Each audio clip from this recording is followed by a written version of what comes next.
The lighthouse on Granite Point has stood for over 100 years, guiding ships through the worst storms the Atlantic could throw.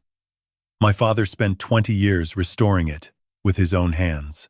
My mother, a retired Navy captain, swore she would protect it with her life. Then I hired a caregiver, and she called me choking on tears. Your daughter-in-law is emptying the safe. The deed, the trust papers, everything.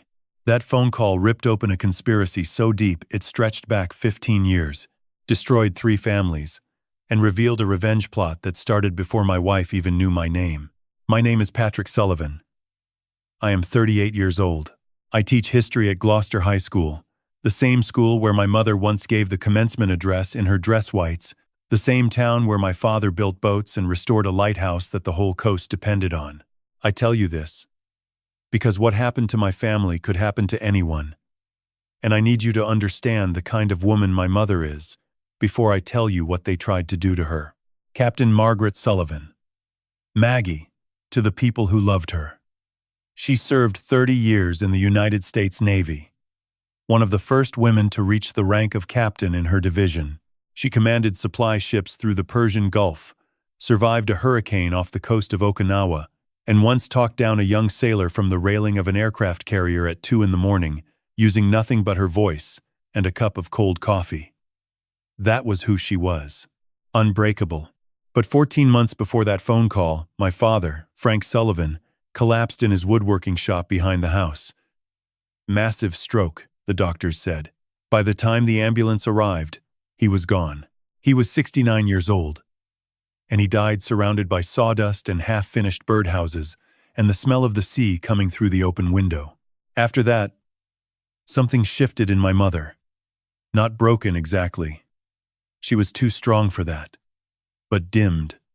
Like a lighthouse running on backup power. The beam still swept the water, but the light was not quite as bright.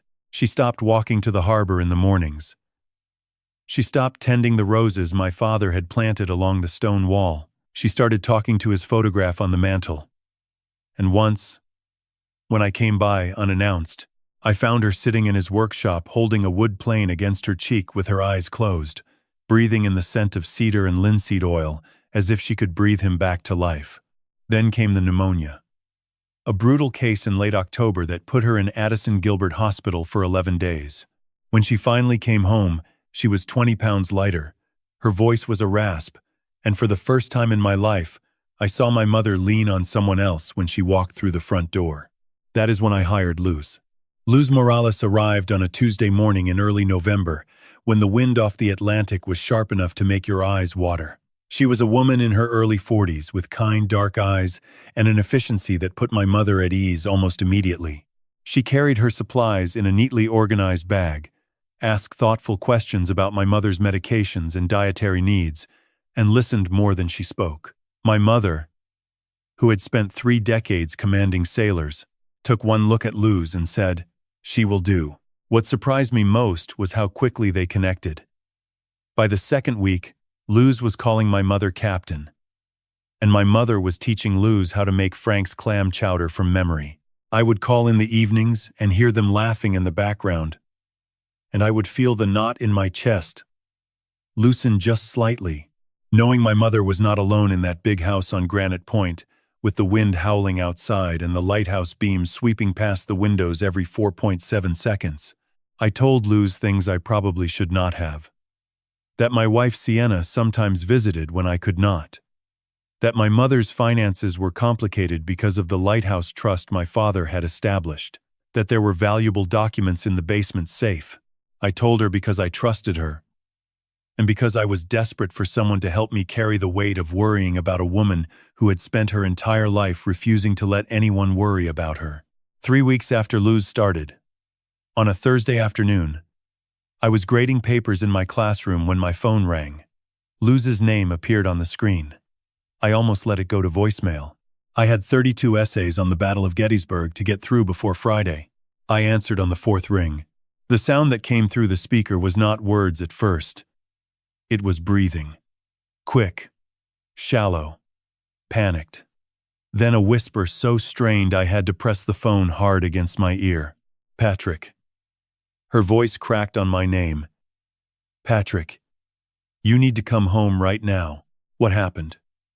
Is my mother okay? Your mother is at her doctor's appointment. I am here alone. Or I was alone. Patrick, your daughter-in-law is here. She is in the basement. She has the safe open. The deed, the trust papers, the lighthouse documents, everything. She is putting them in a bag. The classroom tilted. I gripped the edge of my desk, and 32 essays about Pickett's charge slid to the floor. Get out of the house, I said. My voice came out sharper than I intended, loud enough that a student passing in the hallway glanced through the door. Leave right now. Do not confront her. I am calling the police. My hands shook so badly I could barely dial 911. I gave the dispatcher my mother's address, explained that someone was in the house removing documents from a locked safe, confirmed I was on my way. The dispatcher's calm questions felt absurd, like someone asking about the weather while a building burned. The drive from Gloucester High to Granite Point takes 12 minutes on a good day. I made it in 8, running 2 stop signs and taking the curve on Atlantic Road fast enough that my tires screamed against the pavement. Every red light felt like a hand holding me back. My mind raced through explanations. A misunderstanding. Sienna helping organize papers. Some perfectly logical reason my wife would be in my mother's basement with the safe open on a Thursday afternoon.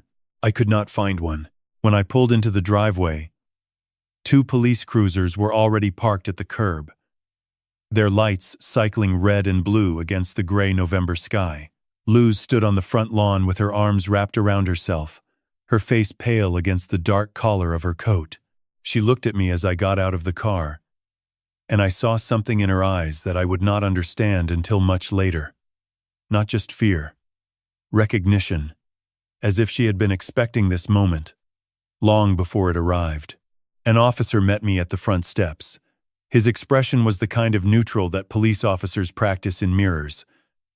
Calm, measured, giving nothing away. Sir, we found someone inside. Says she is your wife. The officer led me down the hallway toward my mother's bedroom.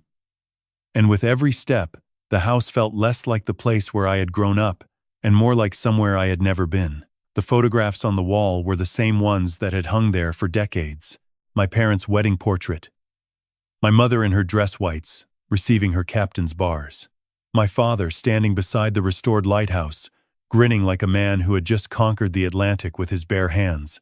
Everything was familiar, and nothing felt right. Sienna stood in the center of my mother's bedroom. Around her on the pale blue bedspread, the one my parents had picked out together on a trip to Nantucket the year I graduated high school, jewelry boxes lay open with their contents scattered like the aftermath of a small and deliberate storm. Pearl earrings, a garnet brooch, my father's old cufflinks, my grandmother's cameo pendant that had survived the crossing from Ireland in 1923. All of it spread across the fabric, as if someone had been sorting through a lifetime of memories with clinical efficiency. When Sienna saw me, her face transformed. The sharpness I thought I glimpsed for a fraction of a second, a tightness around her jaw, the flicker of calculation behind her eyes, vanished so quickly I could not be sure it had ever been there. What replaced it was concern. Warm, believable, overwhelming concern. Oh, Patrick, thank goodness you are here.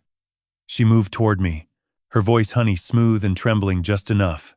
Your mother called me yesterday. Asked me to sort through the jewelry, figure out what should go into a safety deposit box. You know how she gets when she is anxious. The officer behind me shifted his weight. Ma'am, the safe in the basement was open. The caregiver reported you were removing documents. Sienna pressed her hand against her chest. Documents? I went down there looking for the appraisal certificates Maggie mentioned. The safe was already open. She must have left it that way before her appointment and forgotten. She turned to me with rehearsed tenderness. Patrick, your mother has been so forgetful lately. She has been repeating herself on the phone, asking the same questions twice. Last week, she called me 3 times in one afternoon about the same thing. My mother came through the front door 17 minutes later, still wearing her coat, face flushed from the cold. She took one look at the police cruisers, at Luz on the lawn, at me in her bedroom doorway, and I watched her posture change. Her spine straightened, her chin lifted. 30 years of naval command, snapping into place, like armor. "What is going on in my house?" Sienna answered before anyone else could. "We were just finishing up with the jewelry like you asked. I think there has been a little mix-up with the caregiver. I never asked you to do anything," my mother said. Her eyes moved across the scattered jewelry, across Sienna's smile, across the officers, and landed on me. "Patrick, I did not call her. Not yesterday. Not any day this week. The moment that should have been simple. My mother's word against my wife's. The woman who raised me against the woman I married. I should have trusted 38 years of my mother never lying to me, but I hesitated. Mom, are you sure? You have been under a lot of stress since the pneumonia. Maybe you just do not remember." I watched those words land on my mother like shrapnel. Her jaw tightened. Something behind her eyes. Not anger exactly, but something worse. Disappointment. The kind that comes from realizing your own child doubts you. Sienna placed her hand on my arm. She has been through so much. Losing Frank, the hospital stay, all those medications. It is completely natural for memory to be affected. She looked at my mother with gentle sympathy. "We just want what is best for you, Maggie. Maybe it would be good to see someone, just to rule out anything serious." My mother was silent.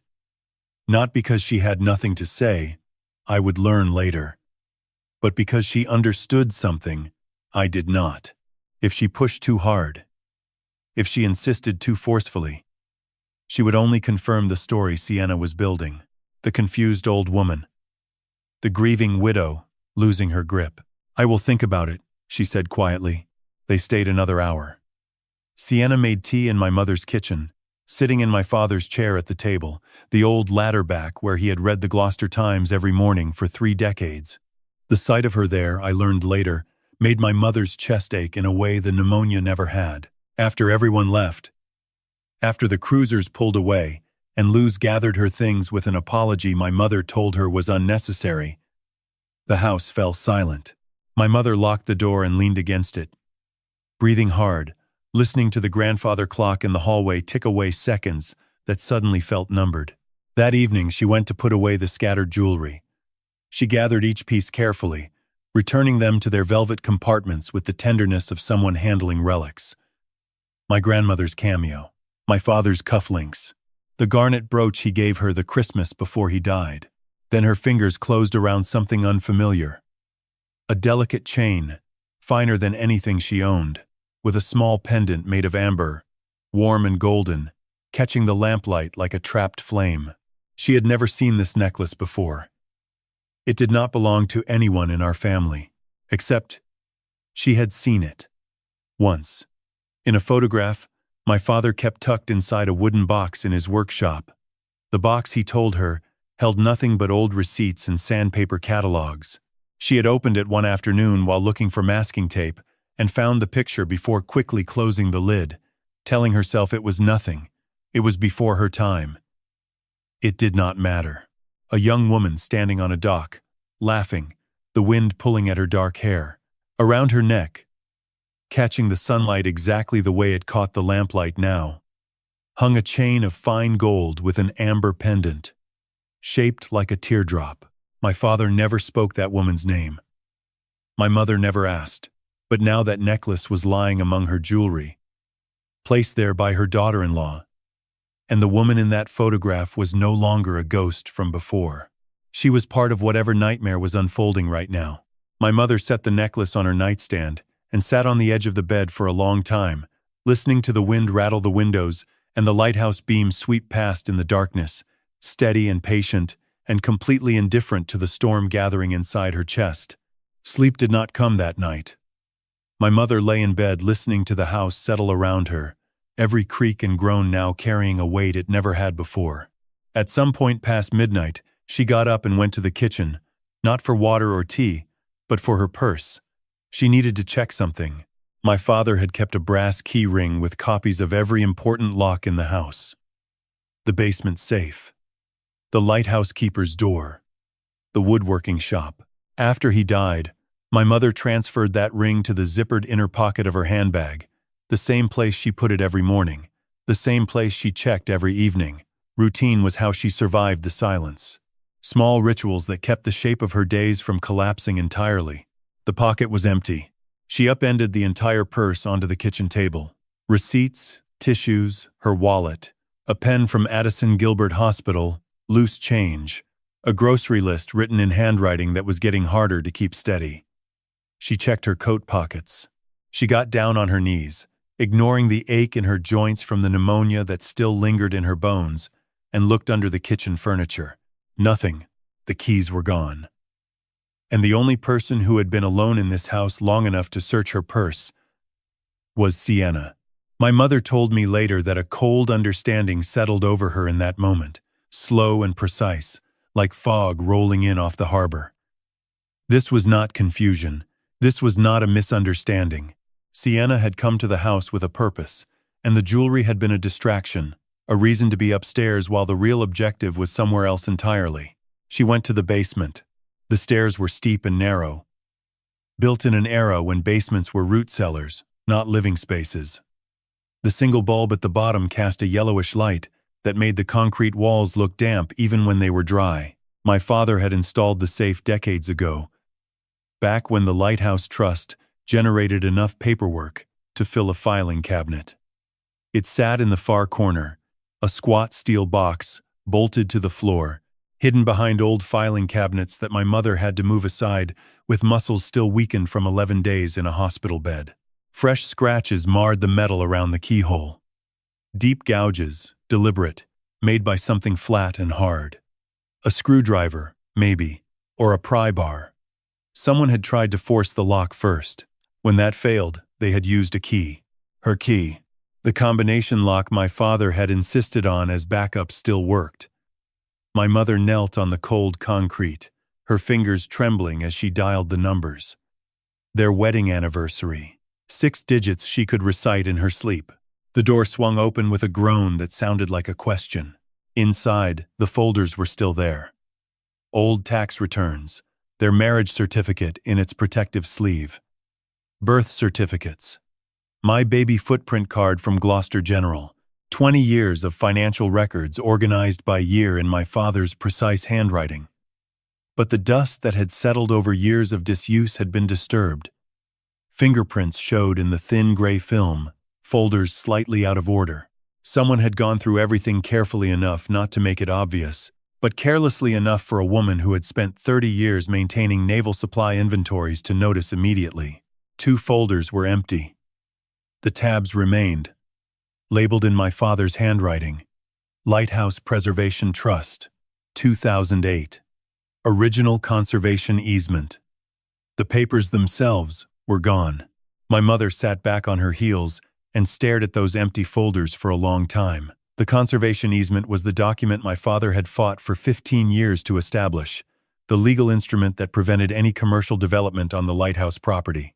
Without it, the land was just waterfront real estate. Valuable waterfront real estate. Then she found the envelope.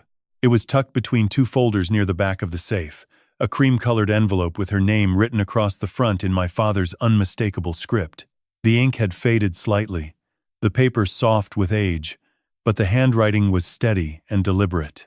Across the top, in capital letters, he had written 3 words that made her breath catch. If the storm comes. The date in the corner stopped her heart. 3 weeks before his stroke. 3 weeks before she found him on the workshop floor, surrounded by sawdust and silence. Before the ambulance. Before the hospital. Before the doctor telling her there was nothing they could do. He had written this knowing something was coming, or fearing it. And he had placed it here where only she would find it. She held that envelope in her trembling hands for a long time in the dim basement light, kneeling on cold concrete, surrounded by the disturbed dust of a life someone was trying to dismantle. Part of her needed desperately to know what Frank had written, but a larger part was terrified. What truth had he sealed inside this envelope? What secret had been so dangerous it required hiding in a locked safe with a warning written in the language of the sea? She could not open it. Not yet. Not alone in this basement. With her world already fracturing around her. She called me the next morning. I was making coffee, running late for first period, only half listening. "Patrick, the keys are gone. Your father's spare key ring. And someone has been in the safe. The trust documents are missing. The conservation easement is gone." I paused with the coffee pot in my hand. "Mom, have you been sleeping? Maybe you should call Dr. Herrera. Get something to help you rest." I am not imagining this, Patrick. There are scratches on the lock. Fresh ones. Somebody forced it and then used a key. My key. I heard how she sounded. I heard the urgency, the precision, the absolute clarity of a woman who had commanded ships through hostile waters. And I chose not to believe her. I told her I would come by that weekend. I told her to eat something, to take care of herself, to try to relax. She hung up without arguing. My mother stood alone in her kitchen holding a phone that suddenly felt like a dead weight, listening to the foghorn moan across the harbor, knowing that her own son thought she was losing her mind. That evening, she took the envelope from the basement and slipped it into the inside pocket of her old Navy dress coat hanging in the hallway closet. The coat she had worn the day she received her captain's commission, the coat that still smelled faintly of salt air and brass polish, and a life where people trusted her judgment without question. Whatever truth Frank had sealed inside that envelope, it would have to wait. But the storm he had warned about was already here. And it was coming from inside her own family. The next afternoon, while watering the African violets on the kitchen windowsill that she kept alive more out of stubbornness than sentiment, my mother remembered the camera. Luz had installed it the previous week. My mother had mentioned, almost offhandedly, that things in the house felt subtly wrong. A book moved from where she left it. Cabinet doors she was certain she had closed standing slightly open. The reading glasses she always kept on the mantel appearing on the kitchen counter. At the time she thought she was being paranoid. The grief playing tricks on a mind still foggy from hospital medications. Luz had taken her seriously. "Better to know than to wonder, Captain," she had said, mounting a small, weatherproof camera discreetly near the porch light. The words had seemed casual at the time. My mother would later realize they were anything but. She retrieved her laptop from the study and sat at the kitchen table. The same table where Sienna had performed her concerned daughter-in-law routine the day before. The camera app loaded slowly on her old machine, and she scrolled back through days of footage with the methodical patience of someone who had spent decades reviewing supply manifests and personnel reports. Most of it was unremarkable. The mail carrier in his blue jacket. A neighbor's tabby cat. Stalking something invisible in the front yard. My mother coming and going. Slower than she used to. Leaning slightly to one side where the pneumonia still ached.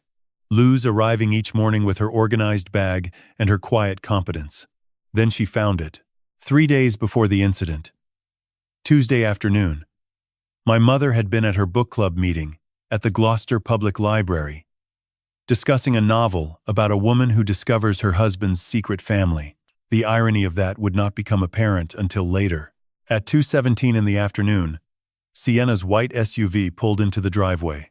The footage was clear enough that my mother could see Sienna sit in the driver's seat for nearly a full minute before getting out, her head turning slowly left and right, scanning the street, the neighboring houses, the sidewalk, checking whether anyone was watching. Then she walked to the front door and let herself in with a key my mother had never given her. The timestamp showed she stayed inside for 22 minutes. My mother's hands clenched around the edges of the laptop. This was not the confused mistake Sienna had tried to paint during the police visit. This was planned, practiced, the movements of someone who had done this before, but the footage did not end there.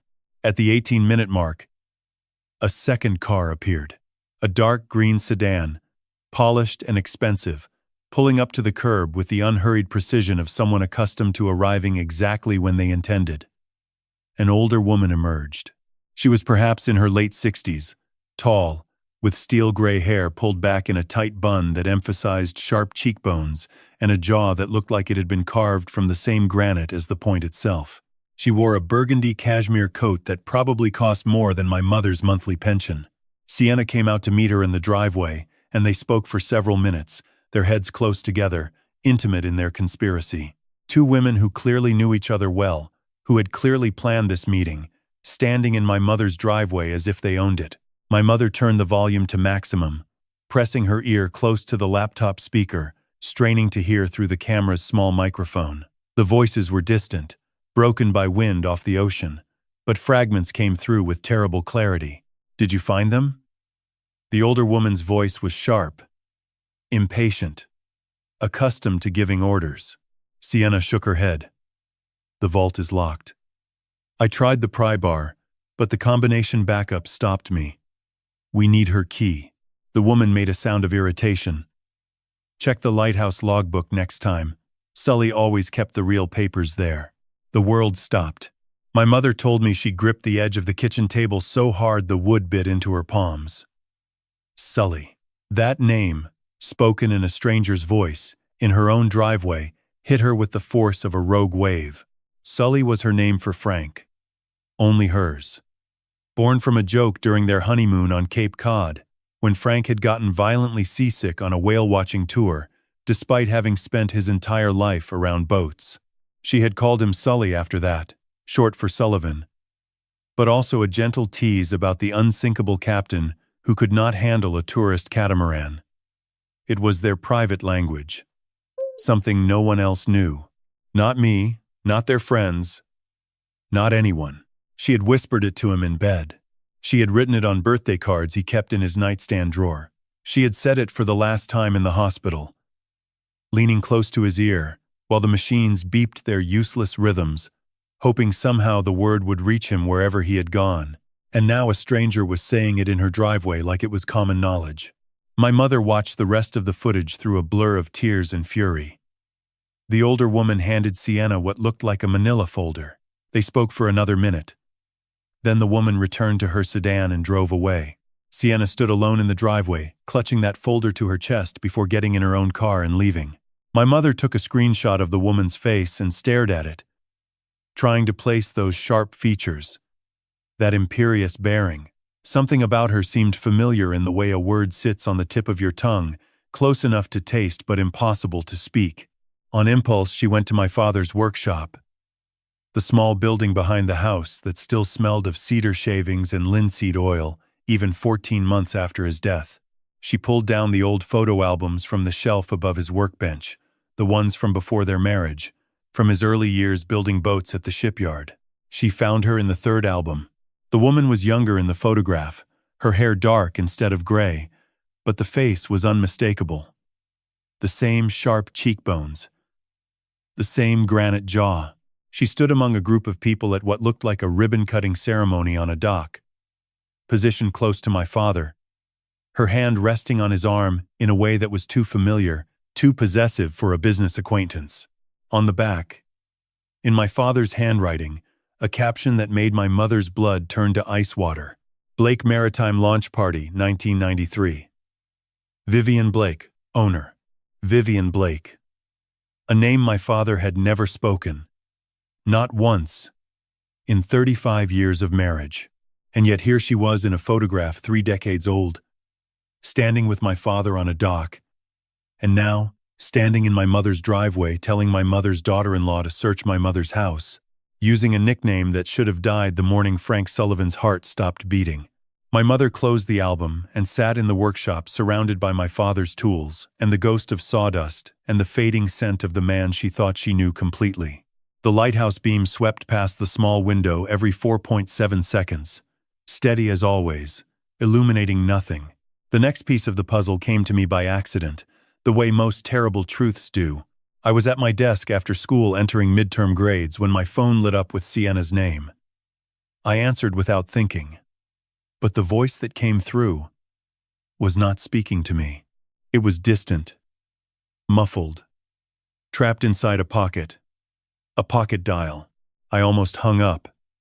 Then I heard a man's voice, smooth and professional. And the lighthouse property. Once we remove the conservation easement, what are we looking at for the boutique hotel conversion? Sienna's reply was clear enough to stop my heart. 4 million, easily. Maybe more, once the coastal tourism numbers come in. The location is irreplaceable. And the hidden clause in the trust? You are certain that will not be a problem? Sienna laughed. A sound I had never heard from her before. Confident. Cold. That is being taken care of. By the time anyone thinks to look, it will be too late to contest. The call ended with a rustling sound. I sat frozen in my classroom, the gradebook forgotten, listening to silence, as if the air itself had changed. $4 million. Boutique hotel. My mother's house. My father's lighthouse.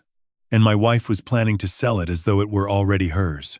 I did not tell my mother about the pocket dial. Not yet. But she did not need my confession. She was already finding her own evidence. That same morning she had gone to the bathroom attached to my father's study. After Frank died, she could not bring herself to throw away his prescription bottles. They sat on the shelf where he had left them. Amber plastic monuments to a man who no longer needed them. She picked up his blood pressure medication. Lisinopril. 20 milligrams. Take one daily. The same medication she herself took every morning for the hypertension that ran through her family like a current through copper wire. She shook a few pills into her palm out of habit, the way you touch a loved one's belongings just to feel them solid in your hand. Something was wrong. The pills looked different. Rounder. Smoother. A slightly different shade of white. She opened her own bottle next. Shook out her pills and held them side by side in the morning light. Both had been replaced. Frank's lisinopril and her own, swapped for standard multivitamins, the kind you could buy at any drugstore for $6. Her knees went weak. She gripped the edge of the sink, staring at those innocent white tablets in her trembling hands. Frank had been meticulous about his blood pressure. Never missed a dose.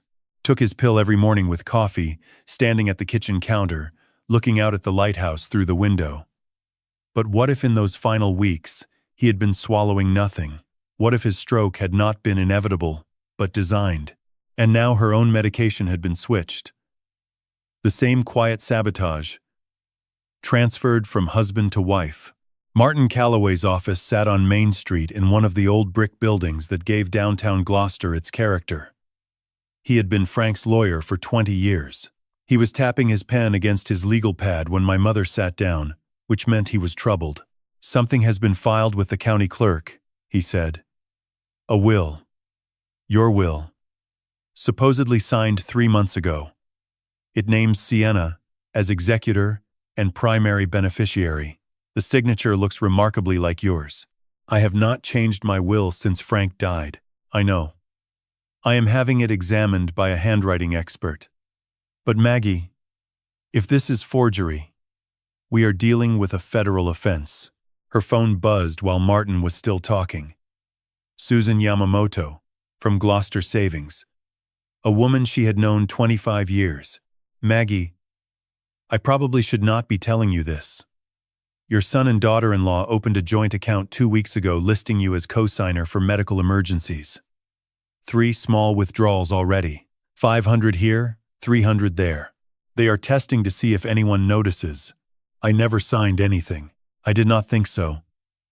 Freeze everything immediately. Passwords. Security questions. All of it. My mother brought the amber necklace to Martin that afternoon. He held it up to the light, the small pendant catching the sun through his window, and his face went pale in a way she had never seen from a man she had known 2 decades. Frank gave this to me 15 years ago, he said quietly. Made me keep it in my office, safe with specific instructions. He said, if anyone ever comes looking for this, they are looking for proof of something I could not stop. The necklace belonged to Vivian Blake, Martin explained. She owned Blake Maritime, the shipyard where Frank worked in the early 90s before starting his own restoration business. They had a relationship, brief but intense. When Frank ended it to marry my mother, Vivian threatened to ruin him, claim he had stolen proprietary shipyard designs. Frank settled quietly, paid a considerable sum, and kept the necklace as proof. But that was not the end. 5 years later, Vivian came back demanding more. That was when Frank fought back. He got himself elected to the conservation board and pushed through the easement on the lighthouse property. It was not just about preservation, Martin said. It was about blocking Vivian. She had been eyeing that coastline for a resort development. Frank's easement killed the project permanently. He looked at my mother with something like grief. Vivian Blake has been nursing that grudge for 15 years. And now it appears she has sent her daughter to collect. My mother left his office with the necklace in her pocket, and Frank's unopened letter burning against her chest. She stepped onto the sidewalk into the sharp November wind, carrying the smell of salt and diesel from the harbor. That is when she noticed him. An older man, perhaps 75, standing across the street near the old chandlery shop. He wore a navy peacoat that had seen actual service, not the decorative kind sold in catalogs. Weathered, distinguished, the face of a man who had spent decades staring down horizons. Their eyes met across Main Street. For a long moment, they simply looked at each other. Then he touched the brim of an old captain's hat, a gesture from another era, and walked away around the corner before my mother could react. She knew that face. It took most of the drive home to place it, but the memory surfaced. Another photograph from Frank's workshop albums. 1981. She knew that face. Two young men on the deck of a fishing trawler, arms around each other's shoulders like brothers. The caption in Frank's handwriting, Hank and me, first mate and captain, the Mary Ellen, summer of '81. That night, with the doors locked and the curtains drawn, and the sound of the Atlantic beating against the rocks below Granite Point, my mother finally opened the envelope. She sat on the edge of her bed in the glow of the reading lamp, still wearing her old navy cardigan, the one with the anchor buttons Frank had given her for their 20th anniversary. The cream-colored paper felt fragile in her hands, as if the words inside had been waiting so long they might crumble at the touch. Frank's handwriting swam before her eyes as she unfolded the pages. Maggie, it began. If you are reading this, the storm has reached our shore. I tried to build walls high enough to keep it out, but some storms do not come from the sea. They come from the people you once trusted. Vivian Blake will come for everything I spent my life protecting.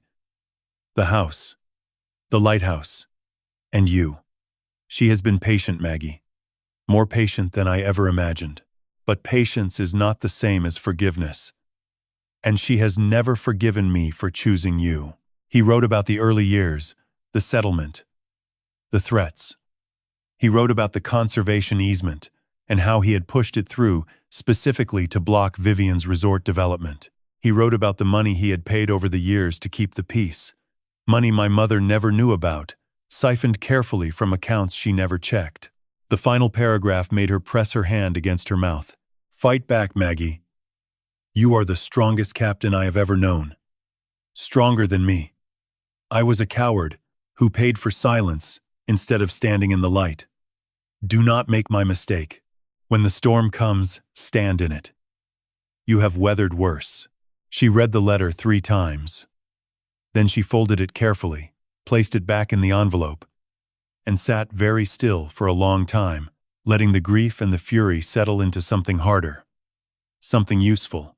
Something that felt like the steel hull of a warship being sealed for battle. The next morning, she went to Frank's workshop. She had avoided this space since the funeral, unable to face the half-finished projects, the tools hanging in their precise outlines on the pegboard, the sawdust still gathered in the corners. The room smelled of cedar and linseed oil and the ghost of a man who had spent every Saturday morning here for 35 years. She searched methodically, the way she had once inventoried cargo holds. Every drawer, every shelf, every box. In the bottom drawer of Frank's workbench, wedged behind cans of wood stain and a box of brass screws, her fingers brushed against something smooth and rectangular. A digital voice recorder. the kind lawyers use for dictation. She carried it to the kitchen table and pressed play with trembling fingers. Frank's voice emerged from the tiny speaker, so familiar it made her eyes sting. But the words were wrong. Trust. A strange pause. Sienna. Another pause. Longer. The lighthouse. A mechanical gap. Is hers. The cadence was unnatural. The pauses too deliberate. Each word was clear, but they did not flow. They were fragments stitched together from different recordings. Assembled into a sentence Frank Sullivan had never spoken. Her neighbor Jim Kowalski answered his door in paint-stained coveralls, surprised to see her. Jim had worked 40 years as a radio communications technician for the Coast Guard before retiring, and he still maintained a workshop in his garage filled with equipment that looked like it belonged on a destroyer. When my mother explained what she had found, his expression grew serious. "Let me take a look," he said. He connected the recorder to his computer and pulled up audio waveform software. For 20 minutes he clicked and scrolled, occasionally playing segments, zooming in on sections my mother could not distinguish from the whole. Finally, he sat back and removed his reading glasses. "This has been spliced. See these gaps?" He pointed to sections where the visualization showed clear breaks. Someone cut together pieces from different recordings. Old voicemails. Phone conversations. Maybe video. With basic editing software, you could make anyone say anything. Could this be used in court? As evidence? Depends on the judge. But it could create enough doubt to support a competency challenge, especially if someone is already building a case that you are losing your memory. He studied her carefully. "Maggie, who made this? I do not know yet. But I need your help with something else." Jim retrieved a handheld scanner from a cabinet. "An RF detector," he explained. "Picks up radio frequencies from bugs, cameras, anything transmitting a signal." They swept the house room by room, Jim moving the device slowly across walls, furniture, shelves, while my mother followed with her heart hammering against her ribs. The kitchen was clean. The bedrooms were clean. The study was clean. The living room was not. The detector shrieked near the fireplace mantel, and Jim traced the signal to the model ship displayed on the shelf above, the USS Constitution. My father had built it by hand over the course of 2 winters, every plank and rigging crafted from scratch. It was his masterpiece. The one thing in the house he was most proud of besides the lighthouse itself. Jim carefully lifted the hull and found a device no bigger than a quarter taped to the inside. Its tiny LED blinking green. Active. Transmitting. "How long?" My mother whispered. "Battery on these is 2 to 3 months. Could have been here since late summer." Every conversation she had in that room. Every phone call with Martin. Every moment she had sat alone talking through her fears, thinking she was speaking only to the walls and the photograph of Frank on the mantel. Someone had been listening to all of it. Jim started to reach for the device, but my mother stopped him. "Leave it," she said. "Maggie, leave it. I want them to keep listening." That evening, she sat in her living room with a cup of tea, knowing someone was recording every word. She let her voice waver. Let it crack. "I am just so tired," she said to the empty room. "Maybe Sienna is right. Maybe I am forgetting things. I have been thinking about that assisted living place on Harbor Road. It might be nice not to worry about this big house anymore. Martin keeps asking questions about the will, but I cannot remember what I signed. Everything is so confusing now." She sipped her tea. Let the silence stretch. Then she set down the cup and stared at the model ship with its hidden betrayal, and something shifted behind her eyes. The grief was still there. The fury was still there. But now they were organized, disciplined, filed away in the same mental compartments where she had once stored battle plans and supply routes and the names of every sailor under her command. In the Navy, she told me later, "We called it a false flag operation. You let the enemy think they are winning, while you reposition your fleet. You give them exactly what they expect to see, and while they are celebrating, you come around from the blind side." That night, alone in her kitchen, She opened a fresh notebook and wrote 2 words on the first page in block capitals. Operation Lighthouse. The most decorated female captain in her division's history was no longer a grieving widow waiting to be dismantled. She was a commanding officer, preparing for war. The doorbell rang at 9:15 on a Thursday morning. My mother opened it, expecting the mail carrier or perhaps Jim checking in. Instead, she found a man in his 50s standing on her porch wearing a white coat and carrying a leather medical bag that looked like a prop from a television drama. "Mrs. Sullivan, I am Dr. Whitfield. Your son Patrick arranged for me to stop by for a routine cognitive wellness check." His smile was practiced, warm in the way that medical professionals learn in seminars about patient rapport. Nothing to worry about, just a conversation. My mother knew exactly what this was. She had seen it before, years ago. During her time working with the Navy's Judge Advocate General's office on cases involving elderly veterans whose families contested their competence. The playbook was always the same. Send a doctor. Conduct an evaluation. Build a paper trail. File for guardianship. She let him in anyway. "Come in, doctor. Can I make you some tea?" He settled into Frank's chair at the kitchen table.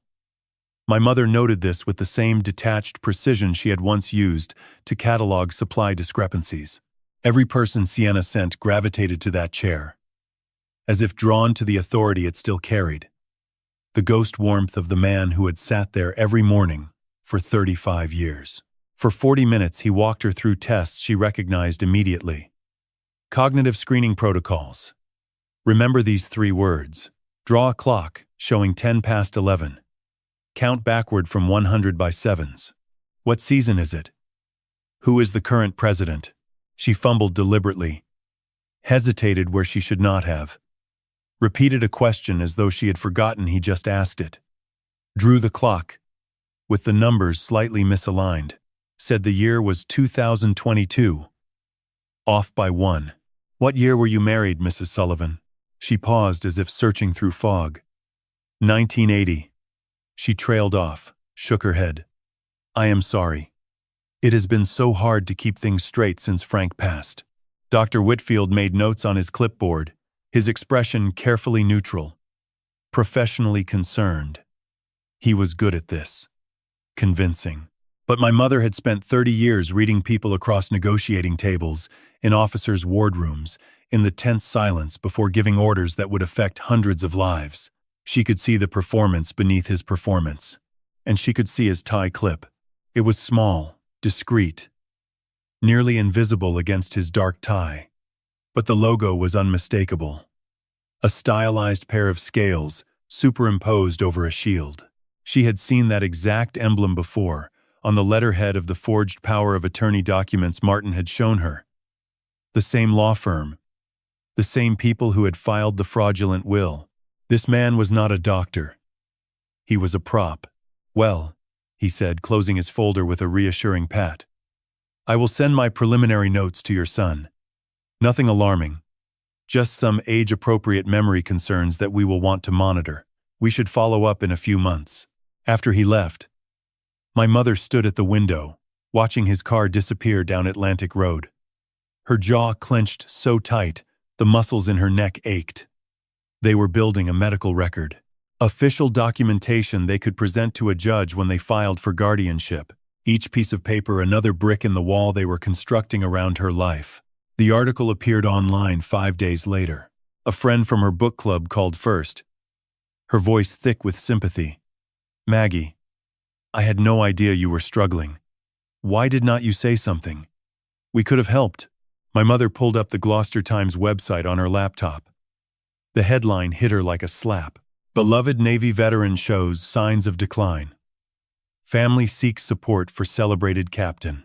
The piece was written in the kind of cloying, sympathetic tone, reserved for tragedies that are not quite tragedies. Not death but dissolution. Not crisis but slow collapse. It described her as a once formidable naval officer, now diminished by grief and the inevitable erosion of age. An anonymous family member was quoted extensively, describing how she had become forgetful and withdrawn, how she sometimes struggled to remember recent conversations, how the family was exploring care options to ensure that the captain, who had served her country so faithfully, would be comfortable and safe in her twilight years. The comments section had already become a memorial for a woman who was not dead yet. Neighbors expressed shock and sadness. Former students of Patrick's posted memories of meeting her at school events. Someone organized a meal train. Someone else suggested a GoFundMe.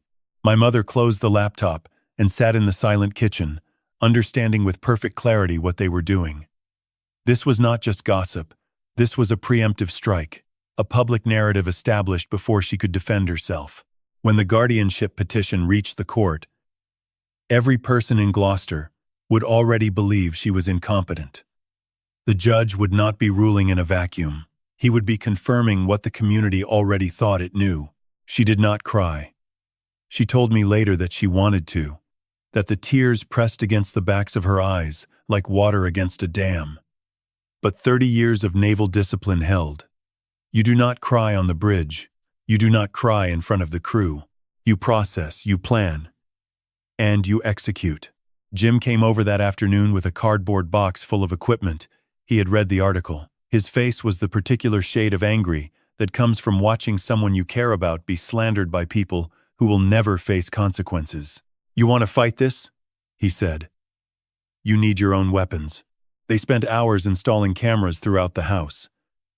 Tiny devices hidden in the smoke detector, the bookshelf, the kitchen clock. Jim showed her how to access the feeds from her laptop, how to save and timestamp footage, how to create backups on an external drive. Then he handed her a leather-bound journal. "Document everything," he said. "Dates, times, conversations, every detail. Write it the way you would write a ship's log. Make it admissible." That night, my mother began writing. Every interaction with Sienna, every suspicious phone call, every piece of evidence she had gathered, organized with the same meticulous precision she had once used for operational briefings.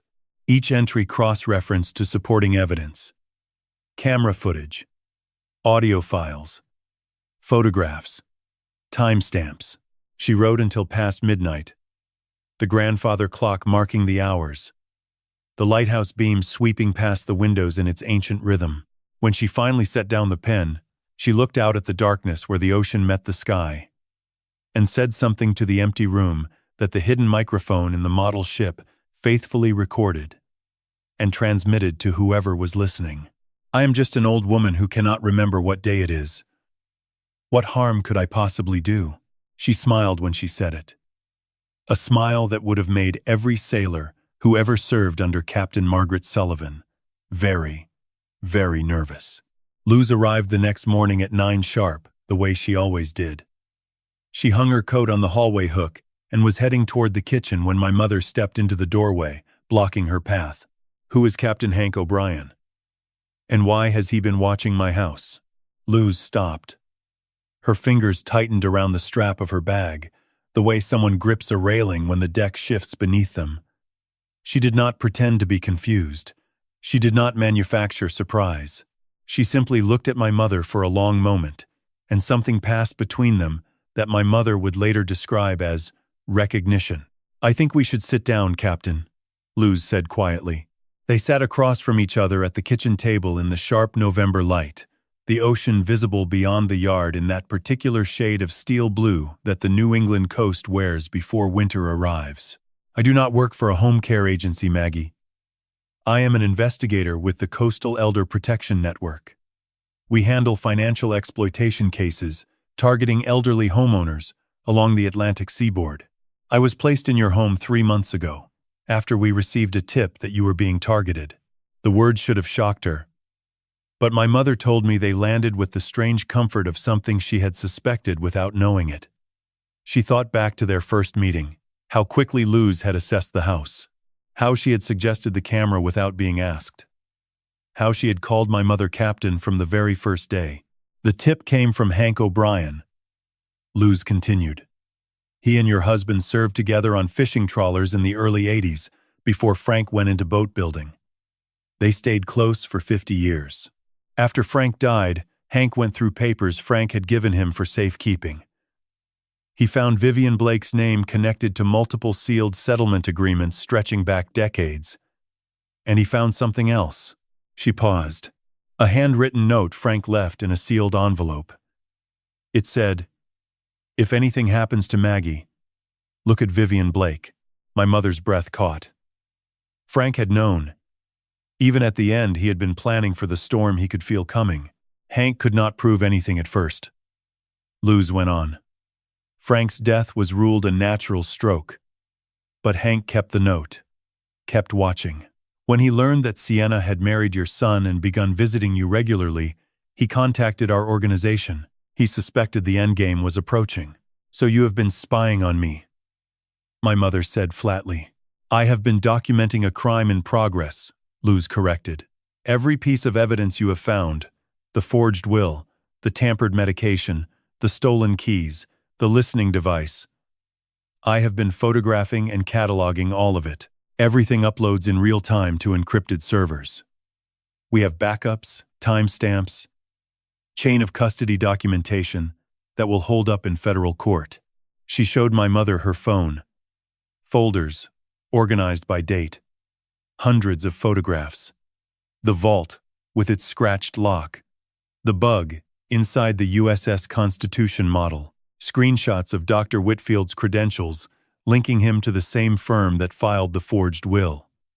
Sienna's car in the driveway, on days my mother was not home. Time-stamped and geotagged. "I have also been in contact with Sarah Lynn at the Boston Globe," Luz said. "She covers elder abuse investigations along the coast. Your story is protected now. If anything happens to you, if they try to declare you incompetent or move you into a facility, everything goes public." She reached across the table and placed her hand over my mother's. "You are not alone anymore, Captain. You never were." Frank made sure of that. My mother sat very still. Something loosened in her chest, a knot she had been carrying since the afternoon Luz first called about Sienna and the safe. Perhaps longer. Perhaps since the morning she found Frank on the workshop floor, and silence moved into her house like a permanent guest. Frank knew, she whispered. He trusted Hank. And Hank trusted us. Luz paused. There is something else. Hank has been funding this investigation personally. The cameras Jim installed, Hank paid for those. The handwriting analysis on the forged will, Hank arranged that. He feels responsible for not acting sooner. For not seeing the pattern while Frank was still alive. Why did he not come to me directly? Because we were not sure who else might be watching. If Vivian knew Frank's old partner was involved, she might have panicked, destroyed evidence, accelerated her timeline. This way you appeared isolated, vulnerable. Exactly what they expected. A false flag. My mother murmured. Luz almost smiled. Hank said you would call it that. They sat in silence for a moment. The kitchen was bright with sun. The ocean glittered. My mother thought about Frank's letter, his plea to fight back. He had positioned his oldest friend like a ship on the horizon. Close enough to respond. Far enough to remain unseen. What happens now? Now we wait for their next move. The forged will is filed. The fake medical evaluation is on record. They are building toward a guardianship petition. When they file, we will have everything documented to prove coordinated fraud. Not just against you. She stopped. Her expression darkened. We believe Vivian is not just after your property. We have identified a pattern. Elderly homeowners along the coast, widows and widowers, targeted for waterfront real estate. Some lost their homes. Some lost their savings. She swallowed hard, and some of those people did not survive long enough to see a courtroom. The kitchen fell silent except for the grandfather clock and the distant rhythm of waves against the rocks below Granite Point. My mother looked at the photograph of Frank on the mantel and understood for the first time the full scope of what she was facing. This was not just about her house or her lighthouse.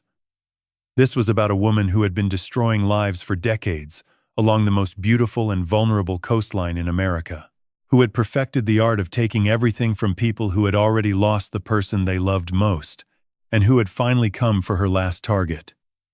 The captain's widow. The lighthouse keeper's wife. It happened at 9:17 that evening. My mother was sitting in the living room reviewing camera footage on her laptop when the screen flickered and went dark. She tapped the trackpad. Nothing. Checked her phone. No signal. No bars. No data. The Wi-Fi icon spun uselessly in the corner of the screen, like a compass that had lost north. She walked to the kitchen and lifted the receiver of the old corded phone. My father had insisted they keep for emergencies, the one bolted to the wall beside the refrigerator that still had a rotary dial, because Frank Sullivan did not believe in fixing things that were not broken. Dead. Not even a dial tone. Just silence. Absolute and deliberate. Luz appeared in the kitchen doorway, her own phone in her hand, her face tight. Mine, too. Everything is down. She moved to the window and pulled back the curtain, careful not to show herself. Maggie, there is a car at the end of the street. Headlights off. Engine running. My mother joined her at the window. In the darkness, perhaps 60 yards away, she could make out the shape of a sedan. Its exhaust visible in the cold November air. Someone inside. Waiting. Watching. They know. Luz whispered. They know. We are not as helpless as they thought. They spent that night awake in the darkened living room, watching the car through the gap in the curtains. The lighthouse beam swept past the windows every 4.7 seconds, briefly illuminating the street, the sedan, the exhaust rising like a ghost into the night air. Around 3 in the morning, the car finally pulled away, its taillights disappearing around the curve on Atlantic Road. Luz insisted on sleeping on the couch. My mother was grateful not to be alone. When exhaustion finally dragged her under sometime before dawn, she slept deeper than she had in weeks. The strange peace of knowing someone was standing watch. She woke to sunlight streaming through the bedroom window and the absence of sound. No coffee brewing. No quiet footsteps on the old floors.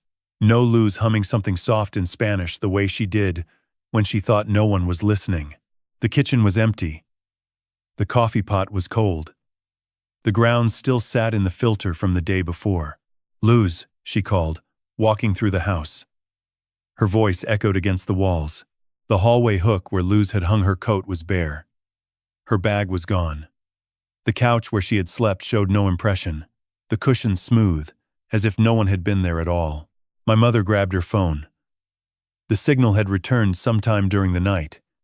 She dialed Luz's number with fingers that shook, despite 30 years of training them not to. One ring. Then a recorded message. The number you have reached is no longer in service. She tried 3 more times. Same message. She called the home care agency, the number Luz had given her when they first met months ago. A receptionist answered on the 4th ring, bored and distant. I am trying to reach one of your employees. Luz Morales. She has been caring for me since September. Typing. A pause.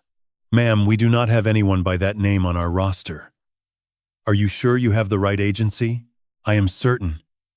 She gave me this number herself. I am looking at our complete employee database going back 3 years. There is no Luz Morales. Perhaps you are thinking of a different company. My mother hung up without responding. She dialed Hank O'Brien's law office, the number she had found online after identifying him from Frank's photograph. Whitman and O'Brien Maritime Law. How may I help you? I need to speak with Captain O'Brien. It is urgent. I am sorry. Captain O'Brien is at sea indefinitely. We do not have a return date. Would you like to leave a message? She ended the call and sank into a chair.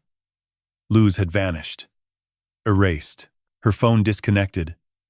Her employment records non-existent. Her physical presence wiped clean, as if she had never walked through the front door.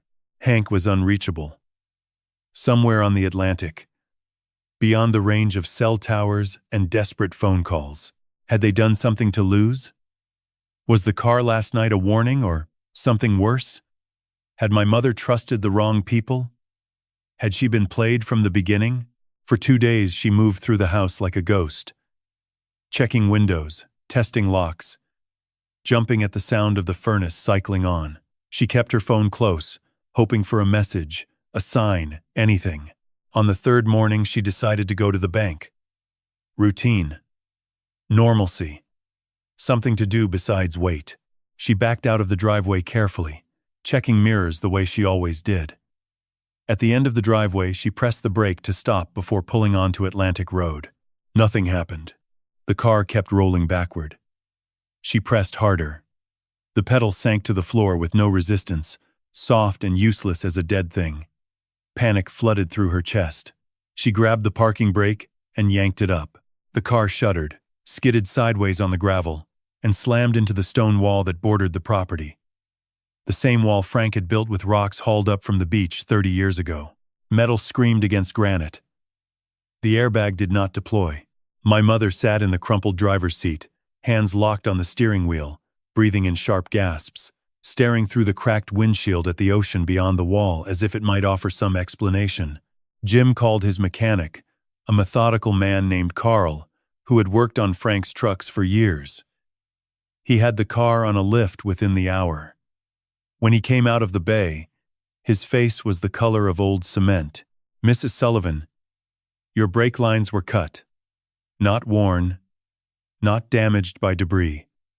Cut clean, with a blade.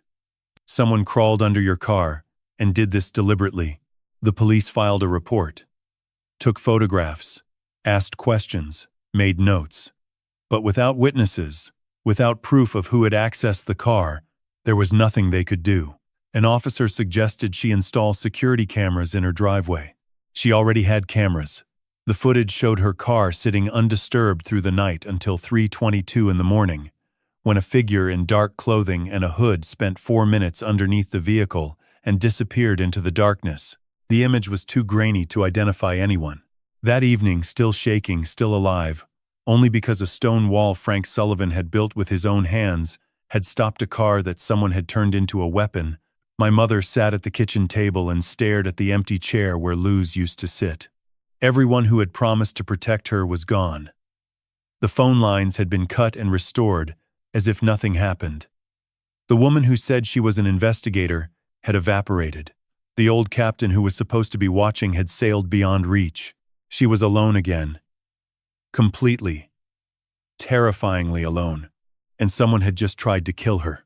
2 days passed in silence. My mother moved through the house, checking locks, testing windows, keeping her phone within arm's reach at all times. She ate because the body requires fuel, not because she tasted anything. She slept in fragments, waking at every sound, reaching for the lamp, listening to the house breathe around her in the dark. On the morning of the third day, she found the envelope. It was wedged between the screen door and the front door, pressed into the narrow gap as if someone had placed it there with care, not thrown or shoved but positioned. No postage, no return address, just her name written across the front in block letters she recognized immediately. Luz's handwriting. Inside was a USB drive, small and black. On its surface, in the same handwriting, 2 words. Lighthouse. 1. My mother carried it to the kitchen table. Her hands were steady in the way that hands become steady when the body understands that shaking will not help. She plugged the drive into her laptop, and a folder opened containing several video files, each one time-stamped and labeled with meticulous care. The first file was dated the night my father died. The footage showed the exterior of Harborview Funeral Home on Essex Avenue, captured by what appeared to be a parking lot security camera. The angle was wide, covering the side entrance and a portion of the lot. The timestamp read 11:47 in the evening. My mother remembered that night with terrible clarity. The hospital calling at 8:15. The drive through darkness. Sitting with Frank's body, while a nurse explained things she could not absorb. The funeral director meeting her after midnight to begin arrangements. She had arrived at Harborview at approximately 1 in the morning. But in this video, at 11:47, more than an hour before she even got there, Sienna's white SUV pulled into the parking lot. My mother leaned closer to the screen. Sienna got out, looked around carefully, then walked to the side entrance. The door opened from inside, and a man in a dark suit let her in. My mother recognized him, William Dover, the funeral director who had handled Frank's arrangements with what she had believed was genuine compassion. The next clip showed interior footage. Sienna and Dover stood in his office, speaking in tones too low for the camera's microphone to capture. Then Dover handed her a document. Sienna read it, made annotations, and handed it back. They spoke for several more minutes before Sienna left through the same side entrance. My mother played the sequence 3 times. Her stomach churned with each viewing. Why had Sienna been at the funeral home before my mother was even notified that Frank was dead? What document had they been reviewing? What annotations had Sienna made on a piece of paper that had no business being in her hands? She took the USB to Martin Calloway's office that afternoon. They sat in silence as he watched the footage, his expression growing darker with each replay. "We need to request Frank's death certificate," he said finally. "The official one from the county records office, not the copy you were given." It took 3 days to obtain the document. When Martin laid it on his desk beside a still frame from the video, the moment when Dover handed Sienna the paper, the discrepancy was unmistakable. "The time of death," Martin said, pointing to the official certificate. "It says 7:42 in the evening. But look at the document in the video." He zoomed in on the image until the text at the top of the page became legible. The timestamp reads 3:35 in the afternoon. 4 hours earlier, someone changed the official time of Frank's death by 4 hours, my mother said. Martin pulled out files he had been assembling since their first meeting. Frank's will contained a survivorship clause, he explained. Any beneficiary had to survive him by 72 hours to inherit. If the time of death was recorded incorrectly, it could affect when certain legal windows opened or closed. Insurance policies, trust provisions, estate transfers. In probate law, timing is everything. You are saying Sienna manipulated the death certificate to control the legal timeline. I am saying someone did. And your daughter-in-law was in that funeral home reviewing documents with the director hours before you were even told your husband was gone. He paused, pulling up another comparison on his screen. There is more. The attending physician's signature on the official certificate belongs to Dr. Robert Herrera, your family doctor. But look at the signature on the draft Sienna reviewed. It is different, rushed. The strokes do not match. Someone forged the physician's signature between when Sienna left the funeral home and when the final certificate was filed with the county. My mother stared at the 2 documents, her vision blurring. They had not just stolen from her. They had been manipulating events since the moment Frank died. Perhaps even before.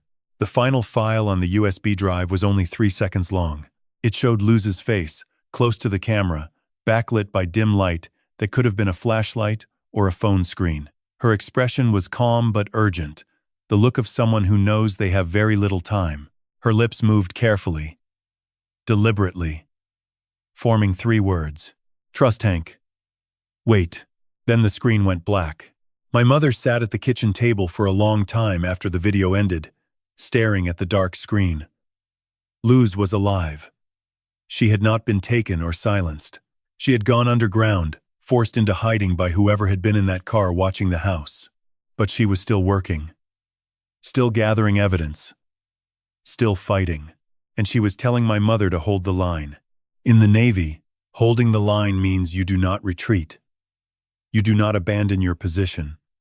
You do not break formation no matter how bad the shelling gets, no matter how many ships around you are taking on water. You stand where you were ordered to stand, and you trust that the fleet is moving into position even if you cannot see it through the smoke. My mother closed the laptop.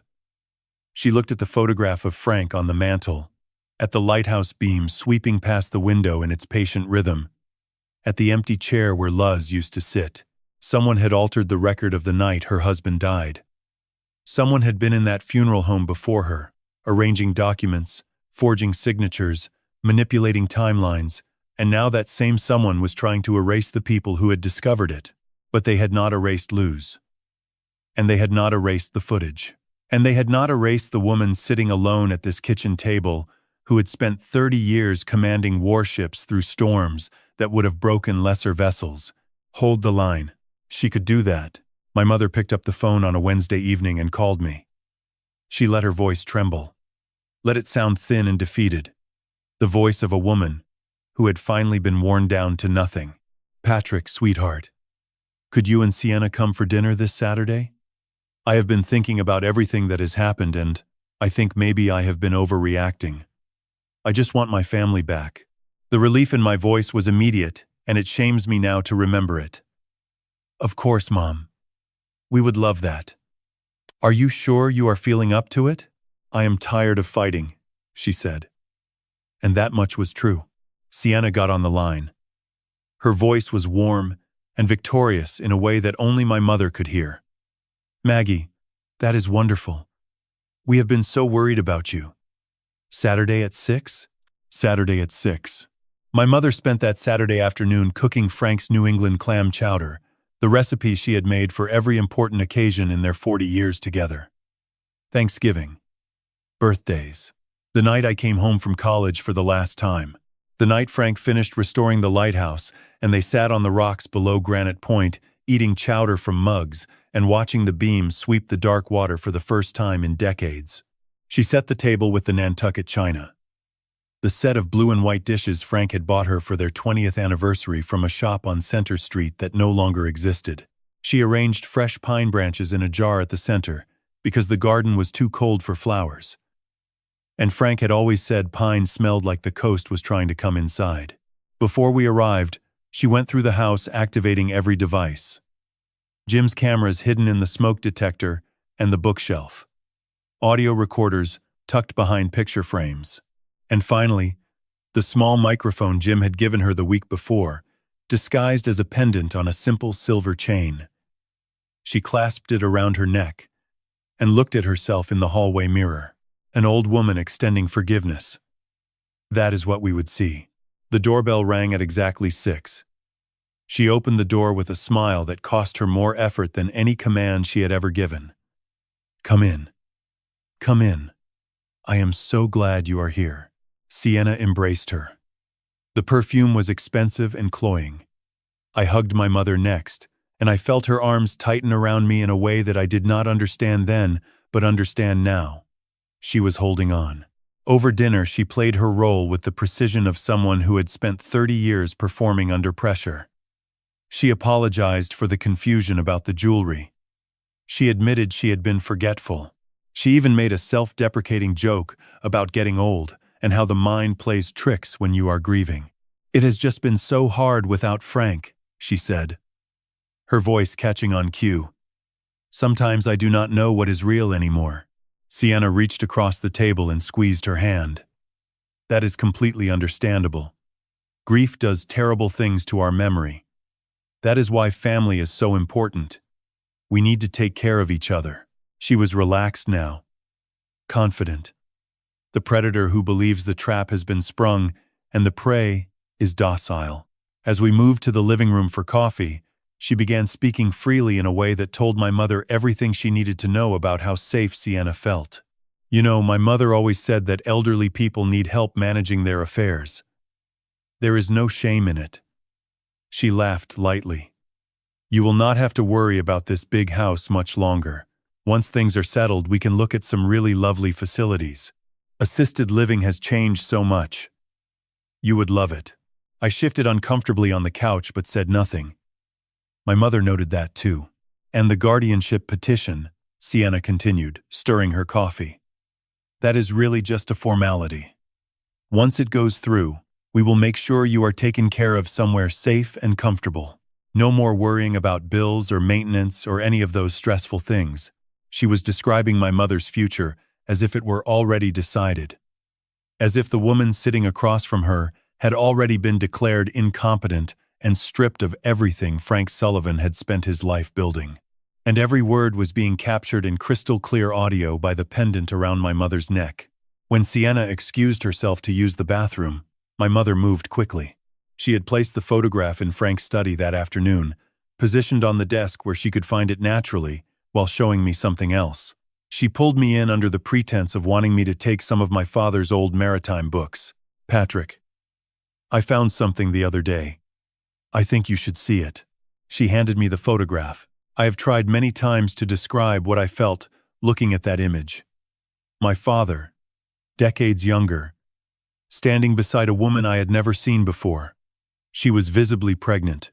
His hand rested on her shoulder in a way that was protective, intimate, unmistakable.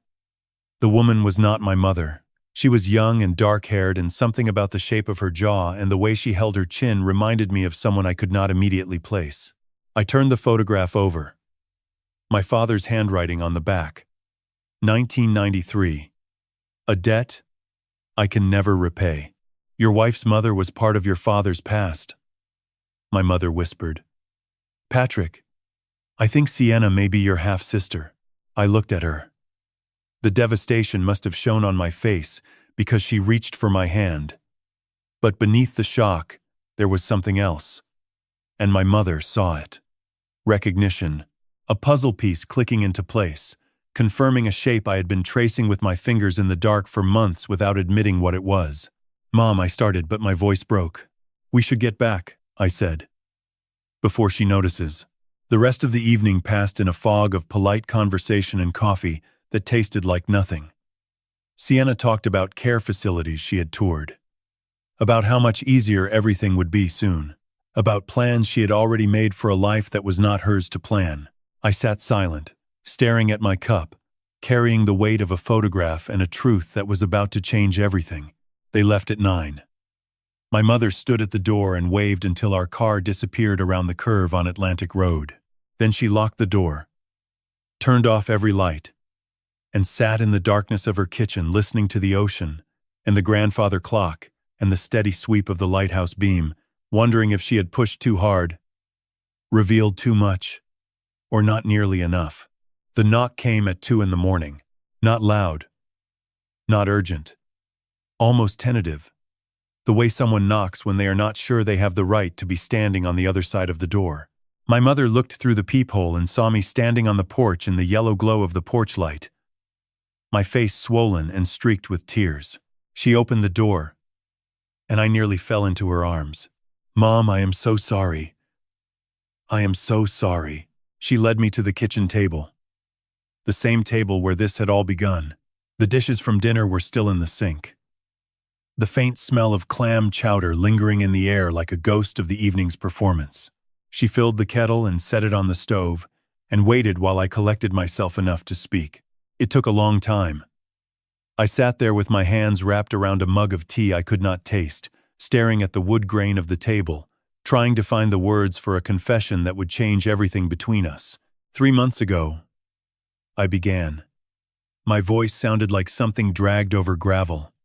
"I found documents in Sienna's home office, copies of papers from your vault, the original property trust, the conservation easement, the lighthouse deed.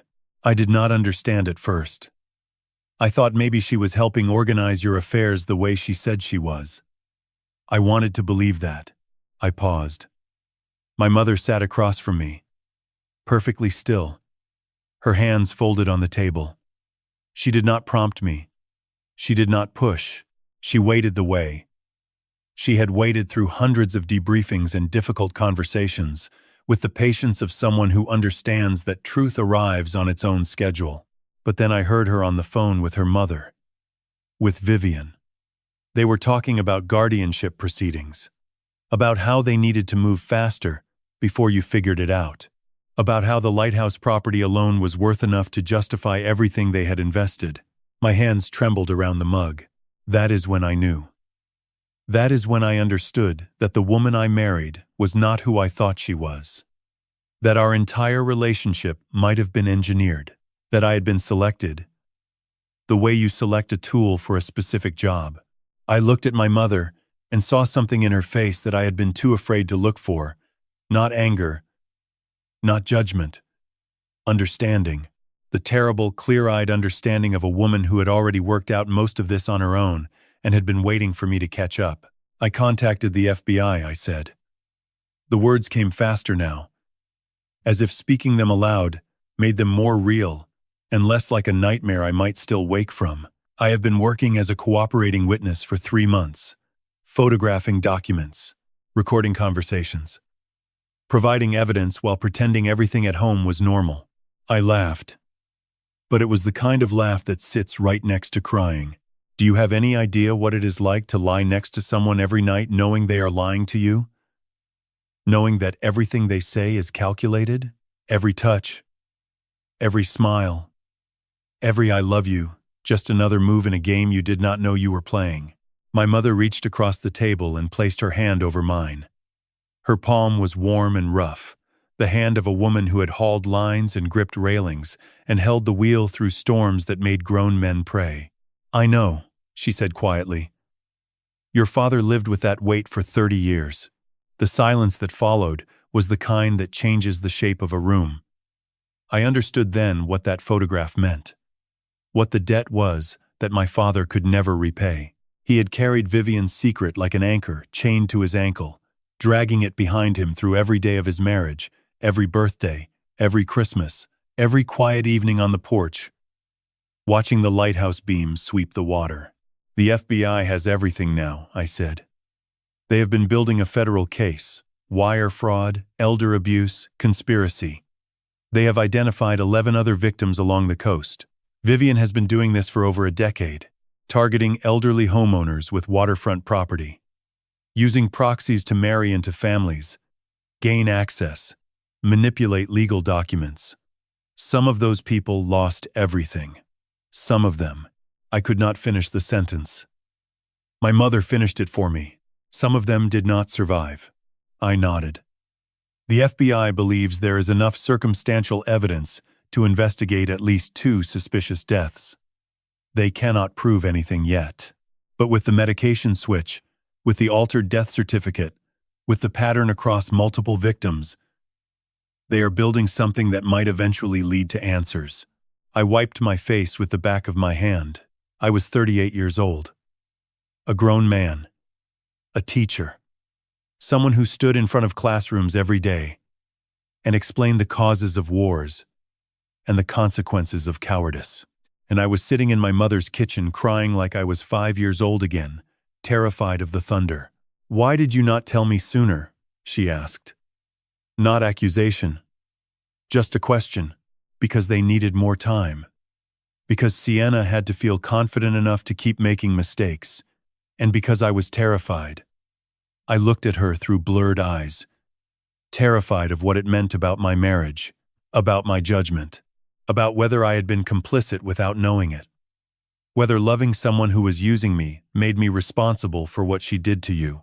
"It does not," my mother said firmly. "You were deceived, Patrick. The same way I was deceived, the same way your father was deceived. Vivian Blake has spent her entire life perfecting the art of deception. You are not guilty for being her daughter's target." She squeezed my hand. "You are here now. That is what matters." I broke completely then.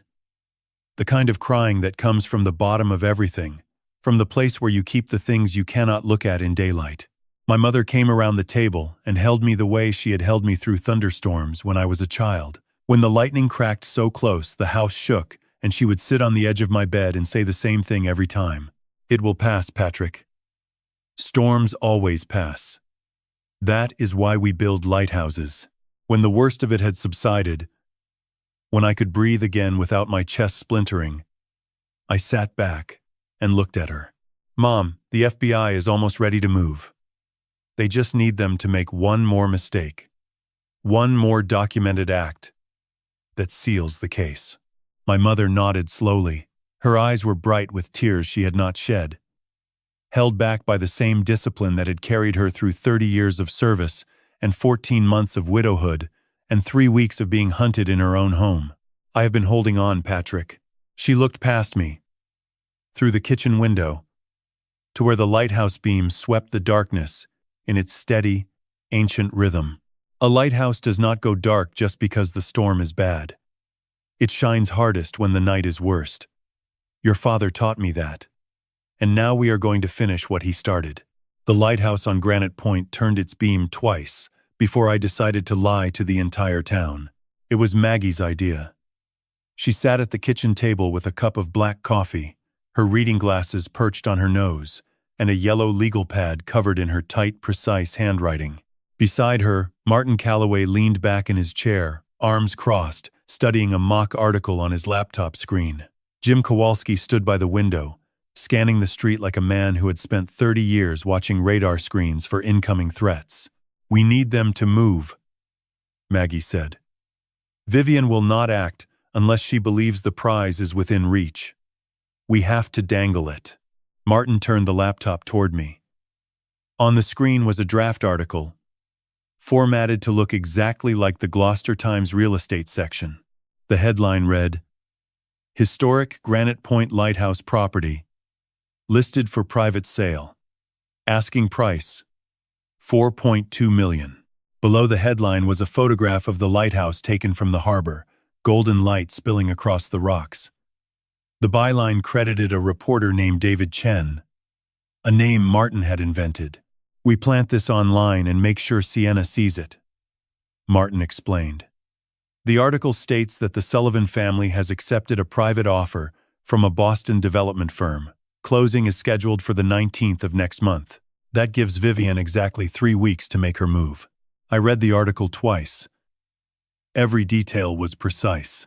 It mentioned the removal of the conservation easement, a fictional zoning variance approved by the county, and a quote attributed to an unnamed family representative confirming that Margaret Sullivan had agreed to sell after consulting with her son and daughter-in-law. The language was designed to make Vivian believe her own plan had been hijacked by a competing buyer. "She will panic," Maggie said quietly. "A woman like Vivian does not share. If she thinks someone else is about to take the lighthouse, she will accelerate everything. The forged documents, the guardianship petition, the bank transfers.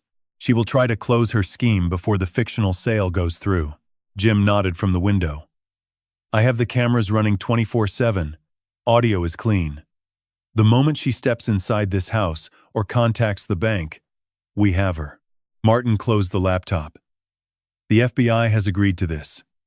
Agent Delgado will have a surveillance team within a quarter-mile of the property starting tomorrow. Sarah Lynn at the Globe is holding her story until the arrests are made. Everything is coordinated." I looked at my mother. She was calm in a way that unsettled me. Not the calm of resignation, but the calm of a woman who had commanded sailors through North Atlantic storms and brought every one of them home. She folded the legal pad closed and placed her pen on top of it, perfectly aligned. "Patrick," she said, "your only job is to act normal. Go home. Have dinner with Sienna. Talk about the weather. If she mentions the article, express surprise and mild concern. Do not overact. Do not ask questions. Let her come to you."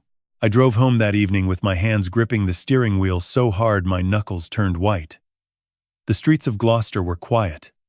Fishing boats rocked gently in the harbor. Families walked along the waterfront eating ice cream, unaware that 3 blocks away, a 70-year-old woman was setting a trap that would dismantle a decade-long criminal conspiracy. Sienna was in the living room when I arrived, scrolling her phone on the couch. She smiled at me. A perfect, practiced smile. "How is your mom?" she asked. "Tired," I said. She mentioned maybe listing the house. Something about it being too much for her to handle alone. I watched her face. For half a second, something flickered behind her eyes. Not surprise. Recognition. The kind of recognition that comes when a puzzle piece falls into the slot you have been saving for it. "That might be good for her," Sienna said softly. "A fresh start." She returned to her phone. I walked into the kitchen and poured a glass of water. My hands were shaking. I set the glass on the counter and stared at the faucet dripping into the stainless steel sink, counting each drop the way my father used to count the seconds between the lighthouse flashes. The article went live the next morning at 6:15. Martin had arranged for it to appear on 3 local real estate aggregator sites, each linking back to the fabricated Gloucester Times page hosted on a secure server the FBI controlled. By noon, it had been shared 47 times on social media. By evening, Sienna had viewed the article on her phone 3 separate times. Jim confirmed this through the household Wi-Fi monitor he had installed the week before. 2 days later, Vivian Blake's dark green sedan appeared on Elm Street for the first time in 9 days. She parked 2 blocks from Maggie's house and made a phone call that lasted 11 minutes. The FBI recorded every word. That night, Maggie called me. Her voice was steady, almost gentle. "The hook is set," she said. "Now we wait for the tide." I sat on the edge of my bed in the dark, listening to Sienna breathing evenly beside me. Outside, the lighthouse beam swept across the ceiling in slow, patient intervals. I thought about my father, about the years he spent restoring that light, about the secret he carried to his grave.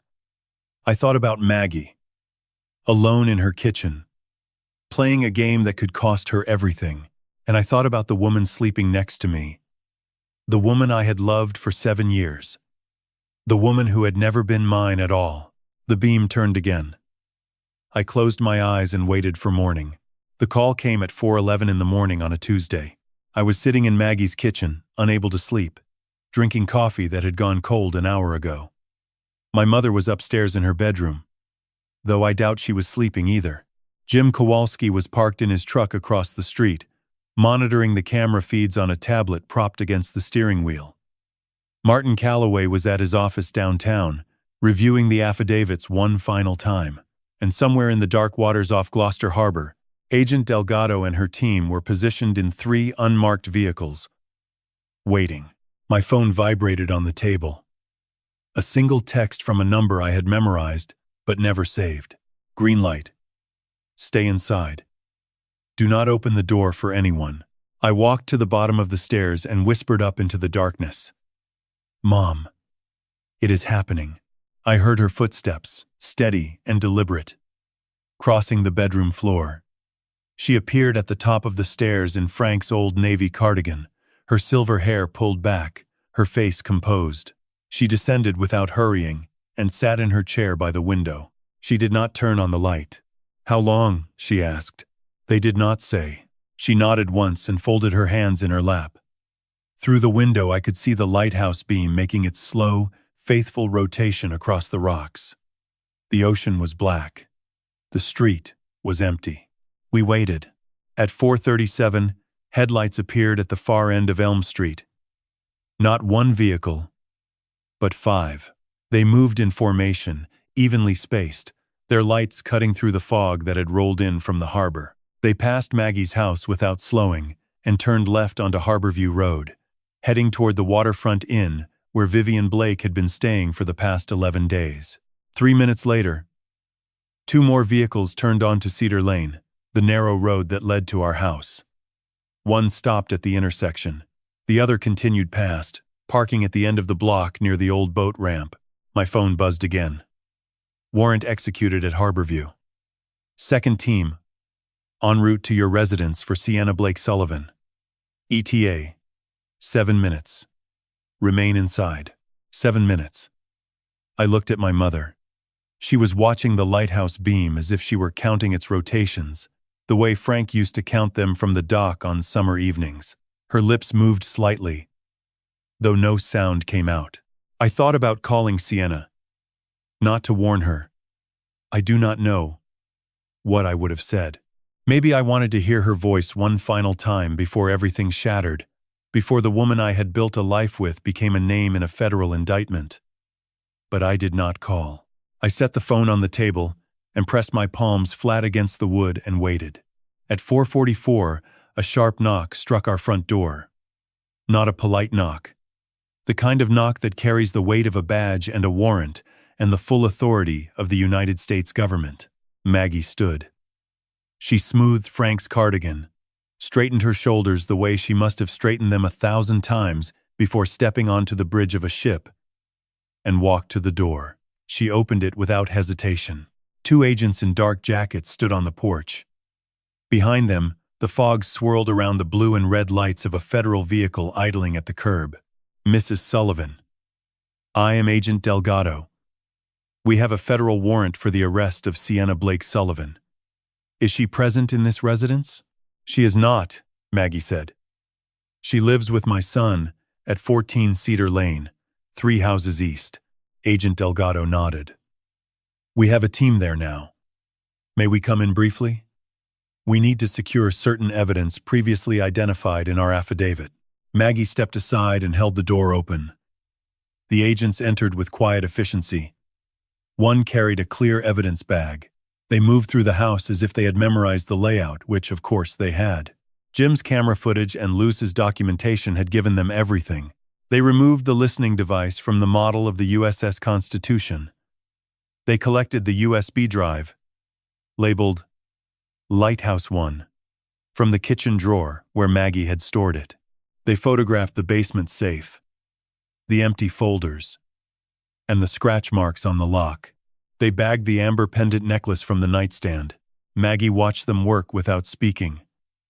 Her hands were steady. Her eyes followed each item as it disappeared into labeled bags, and I knew she was cataloging every piece the way she had once cataloged supply manifests on a destroyer. At 5:12, Agent Delgado's radio crackled. A voice, clipped and professional, reported from Cedar Lane. Sienna Blake Sullivan in custody. No resistance. Second subject, Vivian Blake, secured at Harborview Inn. Both en route to federal processing. Delgado looked at Maggie. It is done, Mrs. Sullivan. Maggie said nothing for a long moment. She looked past the agent, through the open door, toward the lighthouse. The beam swept once across the porch, illuminating the fog in a brief, golden arc before disappearing again into the dark. Thank you, she said. The agents left. The vehicles pulled away. The street returned to silence. The fog pressed against the windows like something alive, and the only sound was the distant rhythm of the ocean against the rocks below Granite Point. I stood beside my mother in the doorway. She reached over and took my hand. Her grip was firm and warm, the grip of a woman who had survived storms I could not begin to imagine. Your father would have hated this, she said quietly. I know, but he would have been proud of you. I could not answer. I squeezed her hand and looked at the lighthouse, its beam turning faithfully through the fog, the way it had turned for 100 years, the way it would keep turning long after all of us were gone. Maggie released my hand and walked back inside. She put the kettle on. She set 2 cups on the counter, and for the first time in months, the house on Granite Point was quiet in a way that felt like peace rather than dread. The federal courthouse in Boston sat on the waterfront, like a vessel made of glass and steel, its windows reflecting the harbor in long, distorted panels. I had driven past it 100 times without ever imagining I would walk through its doors carrying a box of evidence against my own wife. The trial began on a Monday in late October. The leaves along the Charles River had turned copper and gold, and the wind off the water carried the sharp, clean smell of autumn. Maggie wore a navy blue suit she had not worn since Frank's funeral.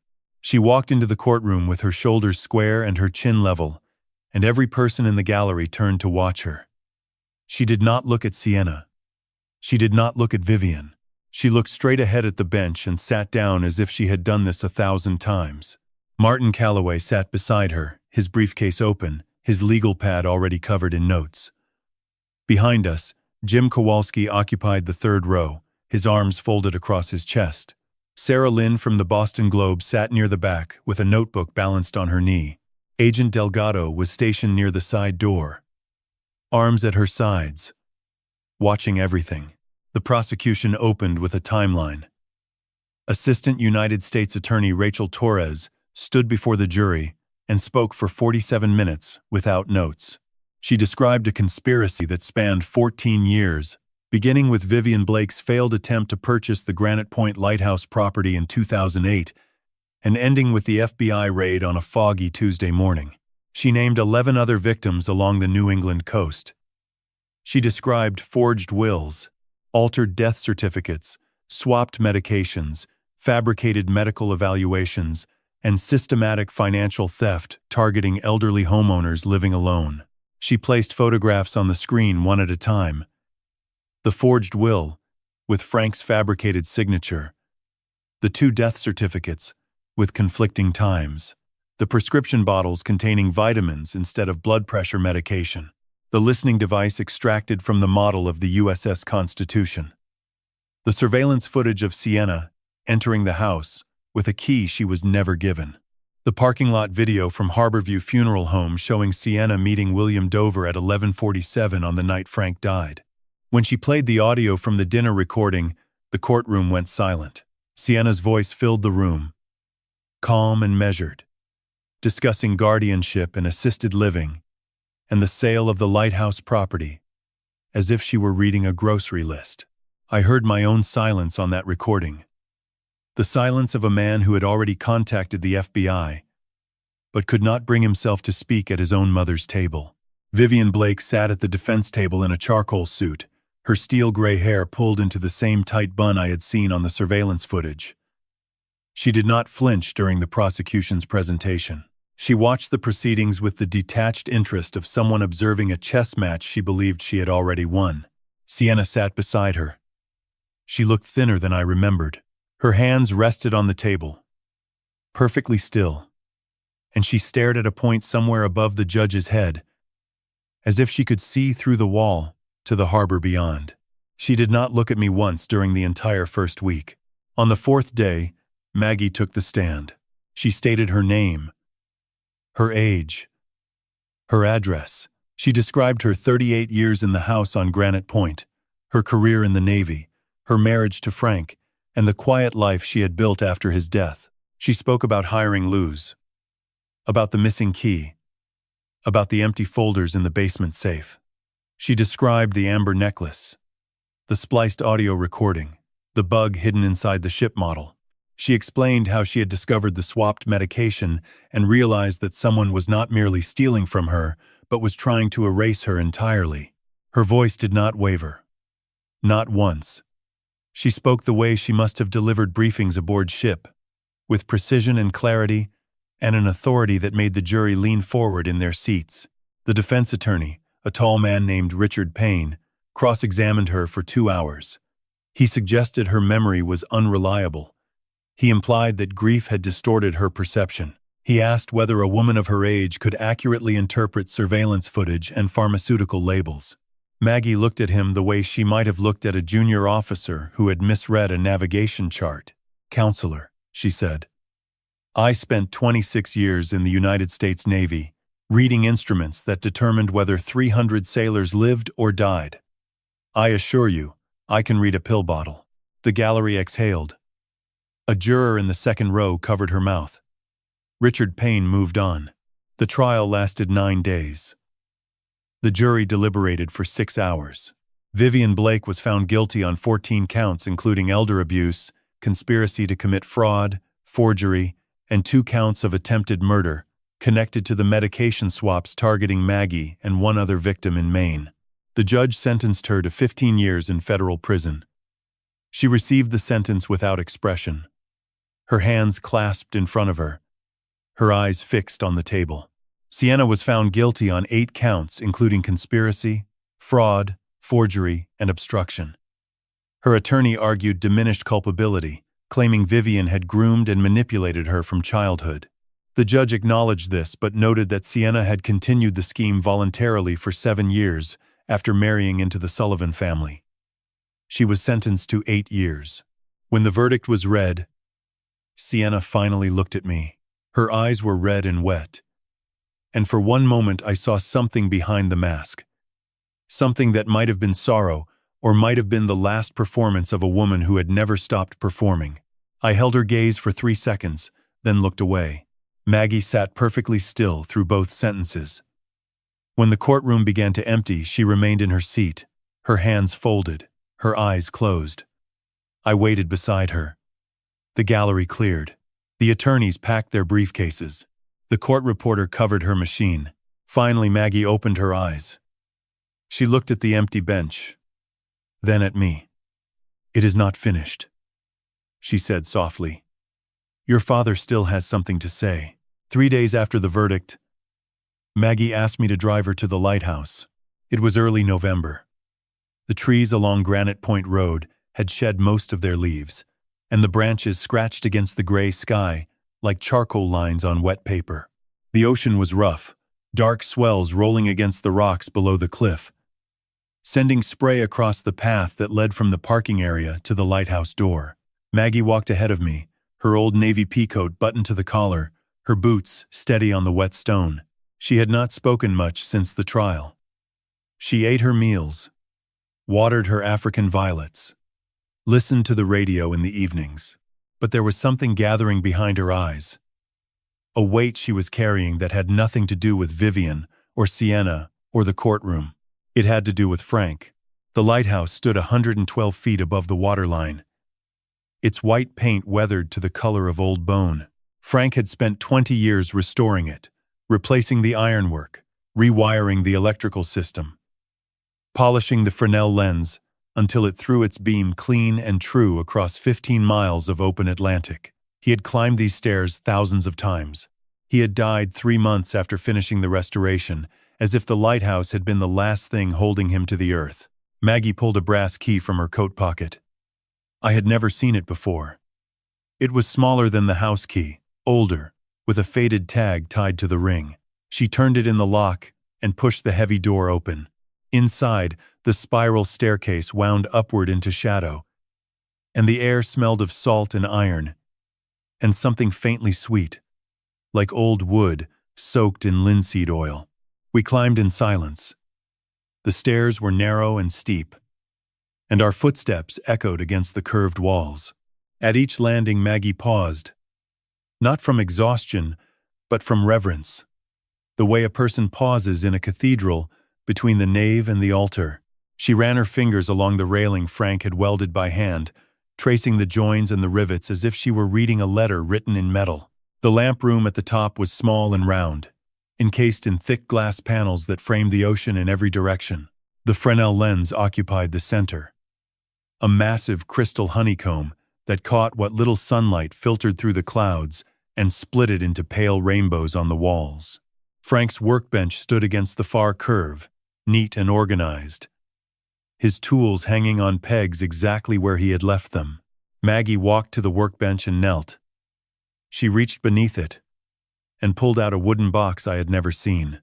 It was about the size of a bread loaf, made of dark walnut, with brass hinges and a small keyhole on the front. The same brass key fit the lock. She turned it and lifted the lid. Inside, layered carefully between sheets of wax paper, were photographs, letters, and a single leather journal. The photographs came first. Frank as a young man, standing on a dock beside a fishing boat, grinning into the camera. Frank and a woman I did not recognize, seated at a table in what looked like a waterfront restaurant. The woman had dark hair and sharp cheekbones, and was wearing the amber pendant necklace. In another photograph, she stood on a beach, her hand resting on a rounded belly, squinting against the sun. On the back, in Frank's handwriting, a single line: Vivian, July 1993. Maggie handed me the photographs one at a time without commentary. Her hands were steady. She had known, or suspected, for longer than she had admitted. The letters were bundled with a rubber band that crumbled when I touched it. There were 7 of them, written in Vivian's hand, addressed to Frank at a post office box in Rockport. The earliest was dated March 1993. The latest was October 1994. I did not read them all. I read enough to understand that Vivian and Frank had been together for approximately 2 years, that a child had been born, and that Frank had ended the relationship before the child's first birthday. Vivian's final letter contained a single sentence underlined 3 times. She will know your name, and she will come for what you owe her. The journal was Frank's. Maggie opened it to a page she had marked with a thin strip of sailcloth. The entry was dated January 12, 2007, 17 years before the trial. I have made a decision I cannot undo. The child is mine. Her name is Sienna. Vivian has raised her to hate everything I built, and I cannot blame her for that. I have failed them both in ways that no apology can repair. But the lighthouse must be protected. The conservation easement is the only wall I can build between Vivian's anger and Maggie's home. If the easement holds, the property cannot be sold or developed. It is the only gift I can still give to the woman I should have been honest with from the beginning. I read the passage 3 times. The words blurred and reformed and blurred again. Sienna was Frank's daughter. My wife was my half-sister in no biological sense to me, but she was my father's child, sent by her mother to claim what Vivian believed Frank had stolen from them. The marriage, the 7 years, the kindness and the cruelty, and every dinner at the Nantucket China, all of it had been part of a campaign that began before I ever knew her name. I looked at Maggie. She was standing by the glass, watching the ocean. The wind pressed against the panels, and the Fresnel lens hummed faintly in its housing, vibrating with a frequency only the lighthouse seemed to know. "How long have you known?" I asked. "Since the amber necklace," she said. I hoped I was wrong. She turned to me. Her eyes were dry. There was no anger in them, no bitterness. Only the clear, exhausted calm of a woman who had finally reached the bottom of the deepest ocean she had ever navigated. "Your father loved you," she said. "He loved me. And in his broken, cowardly way, he loved that girl too. That does not excuse what he did, but it explains why he spent 20 years restoring a lighthouse instead of facing the truth." She closed the box and placed her hands on the lid. "I am going to forgive her, Patrick. Not for Sienna's sake, for mine, and for your father's. Because carrying this any further will turn me into someone he would not recognize." The lighthouse beam ignited above us, sudden and blinding, filling the lamp room with white light that turned the Fresnel lens into a constellation. It swept out across the dark Atlantic, reaching for something it could never touch, and I stood beside my mother in that ancient, faithful glow and felt something I had not felt in months. Not peace. Not yet. But the possibility of it. Maggie did not sell the house on Granite Point. She gave it away. It took 3 months to finalize the paperwork. Martin Calloway handled the legal structure, filing the articles of incorporation for the Sullivan Maritime Heritage and Elder Protection Foundation on a Tuesday afternoon in January, while sleet tapped against his office windows. The foundation would operate from the house and the lighthouse, offering legal aid, counseling, and emergency shelter for elderly victims of financial abuse along the New England coast. Captain Hank O'Brien agreed to serve as chairman of the board. Jim Kowalski volunteered to maintain the security systems, and Luz Morales, who had reappeared 2 days after the verdict with a bruise on her collarbone and a hard drive containing evidence from 3 additional cases, was named the foundation's first executive director. I was there when Maggie signed the deed transfer. She sat at Frank's old desk in the study, the room where she had shown me the photograph of Vivian, the room where I had confessed my role with the FBI at 2 in the morning. She read every page of the document carefully, the way she read everything. And then she signed her name in the same firm handwriting that had once filled out requisition forms aboard a guided missile destroyer. She set the pen down, aligned it with the edge of the paper, and looked up at Martin. "Is that all?" she asked. "That is all." She nodded once and stood. She looked around the study at the bookshelves Frank had built, the brass lamp on the desk, the framed photograph of the 2 of them standing in front of the lighthouse on the day the restoration was completed. She touched the edge of the frame with her fingertips, the way she had touched the railing in the lamp room, as if she were memorizing the surface before letting it go.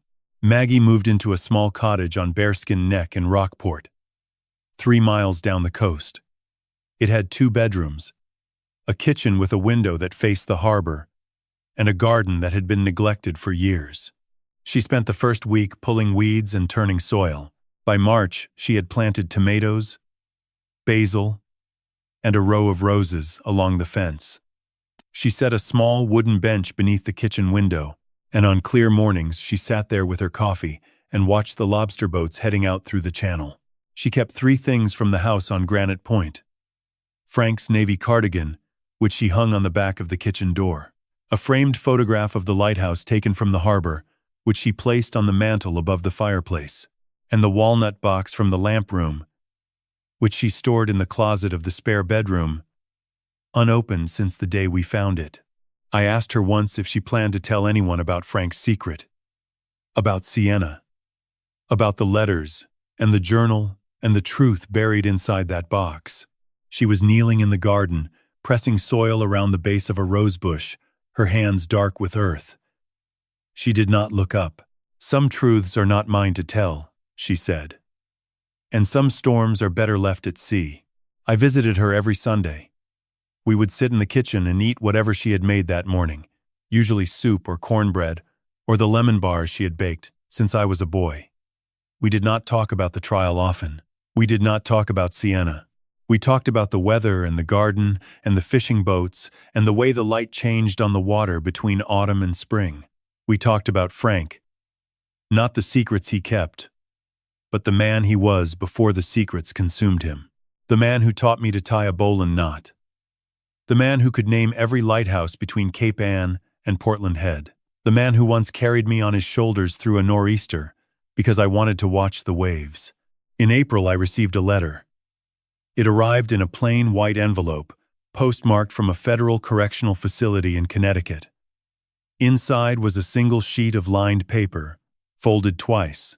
The handwriting was careful, deliberate, each letter formed with the concentration of someone who had nothing but time. "Patrick, I do not expect you to read this. I do not expect forgiveness. I want you to know that the years were not all a lie. There were mornings when I woke beside you and forgot why I was there. There were evenings when you laughed at something I said, and I felt, for one moment, like I belonged to something real. I know that does not matter now, but it mattered to me. Sienna." I read the letter in my car, parked at the harbor. The engine was off. The windows were down. A gull stood on the railing of the pier, watching me with one yellow eye. I folded the letter and placed it in the glove compartment. I did not show it to Maggie. I did not reply, but I did not throw it away. The foundation opened its doors on the 1st of May. Sarah Lynn wrote a feature for the Boston Globe titled "The Lighthouse Keeper's Wife," describing Maggie's story without revealing Frank's secret or Sienna's true parentage. The article was shared over 200,000 times. Within a month, the foundation received more than 400 calls from elderly individuals across 6 states, reporting financial exploitation by family members. Luz hired 3 additional investigators. Hank secured a federal grant. The spare bedroom in the Granite Point house was converted into a crisis intake room, and the lighthouse itself became a symbol, its beam visible from 15 miles out, a light that meant someone was listening. On a Saturday evening in June, Maggie and I drove to the lighthouse together. She had asked me to bring Frank's ashes, which had sat in an urn on the mantel of the cottage since she moved in. We climbed the spiral stairs one more time, slowly, pausing at each landing. The lamp room was golden with evening light, and the ocean stretched out in every direction, calm and silver and endless. Maggie opened the urn and held it near the glass. I opened the panel on the eastern side, the side that faced the open Atlantic. The wind came in, warm and salt-scented, and she tilted the urn gently. The ashes caught the light for a moment, suspended in the glow of the Fresnel lens like dust made of gold, and then the wind carried them out over the rocks and the water and the long, bright path the lighthouse beam painted across the sea. She stood there for a long time, her hands resting on the railing, her face turned toward the horizon. I stood beside her and said nothing because there was nothing left to say. The lighthouse turned its beam. The ocean moved beneath us, and Maggie Sullivan, the captain's widow, the lighthouse keeper's wife, closed her eyes and let the last of the storm pass through her. If you or someone you know is experiencing elder abuse, financial exploitation, or manipulation by a family member or caretaker, please contact the National Elder Fraud Hotline at 1-800-933-4637 or visit the National Center on Elder Abuse at 1c.acl.gov. You are not alone. Someone is listening.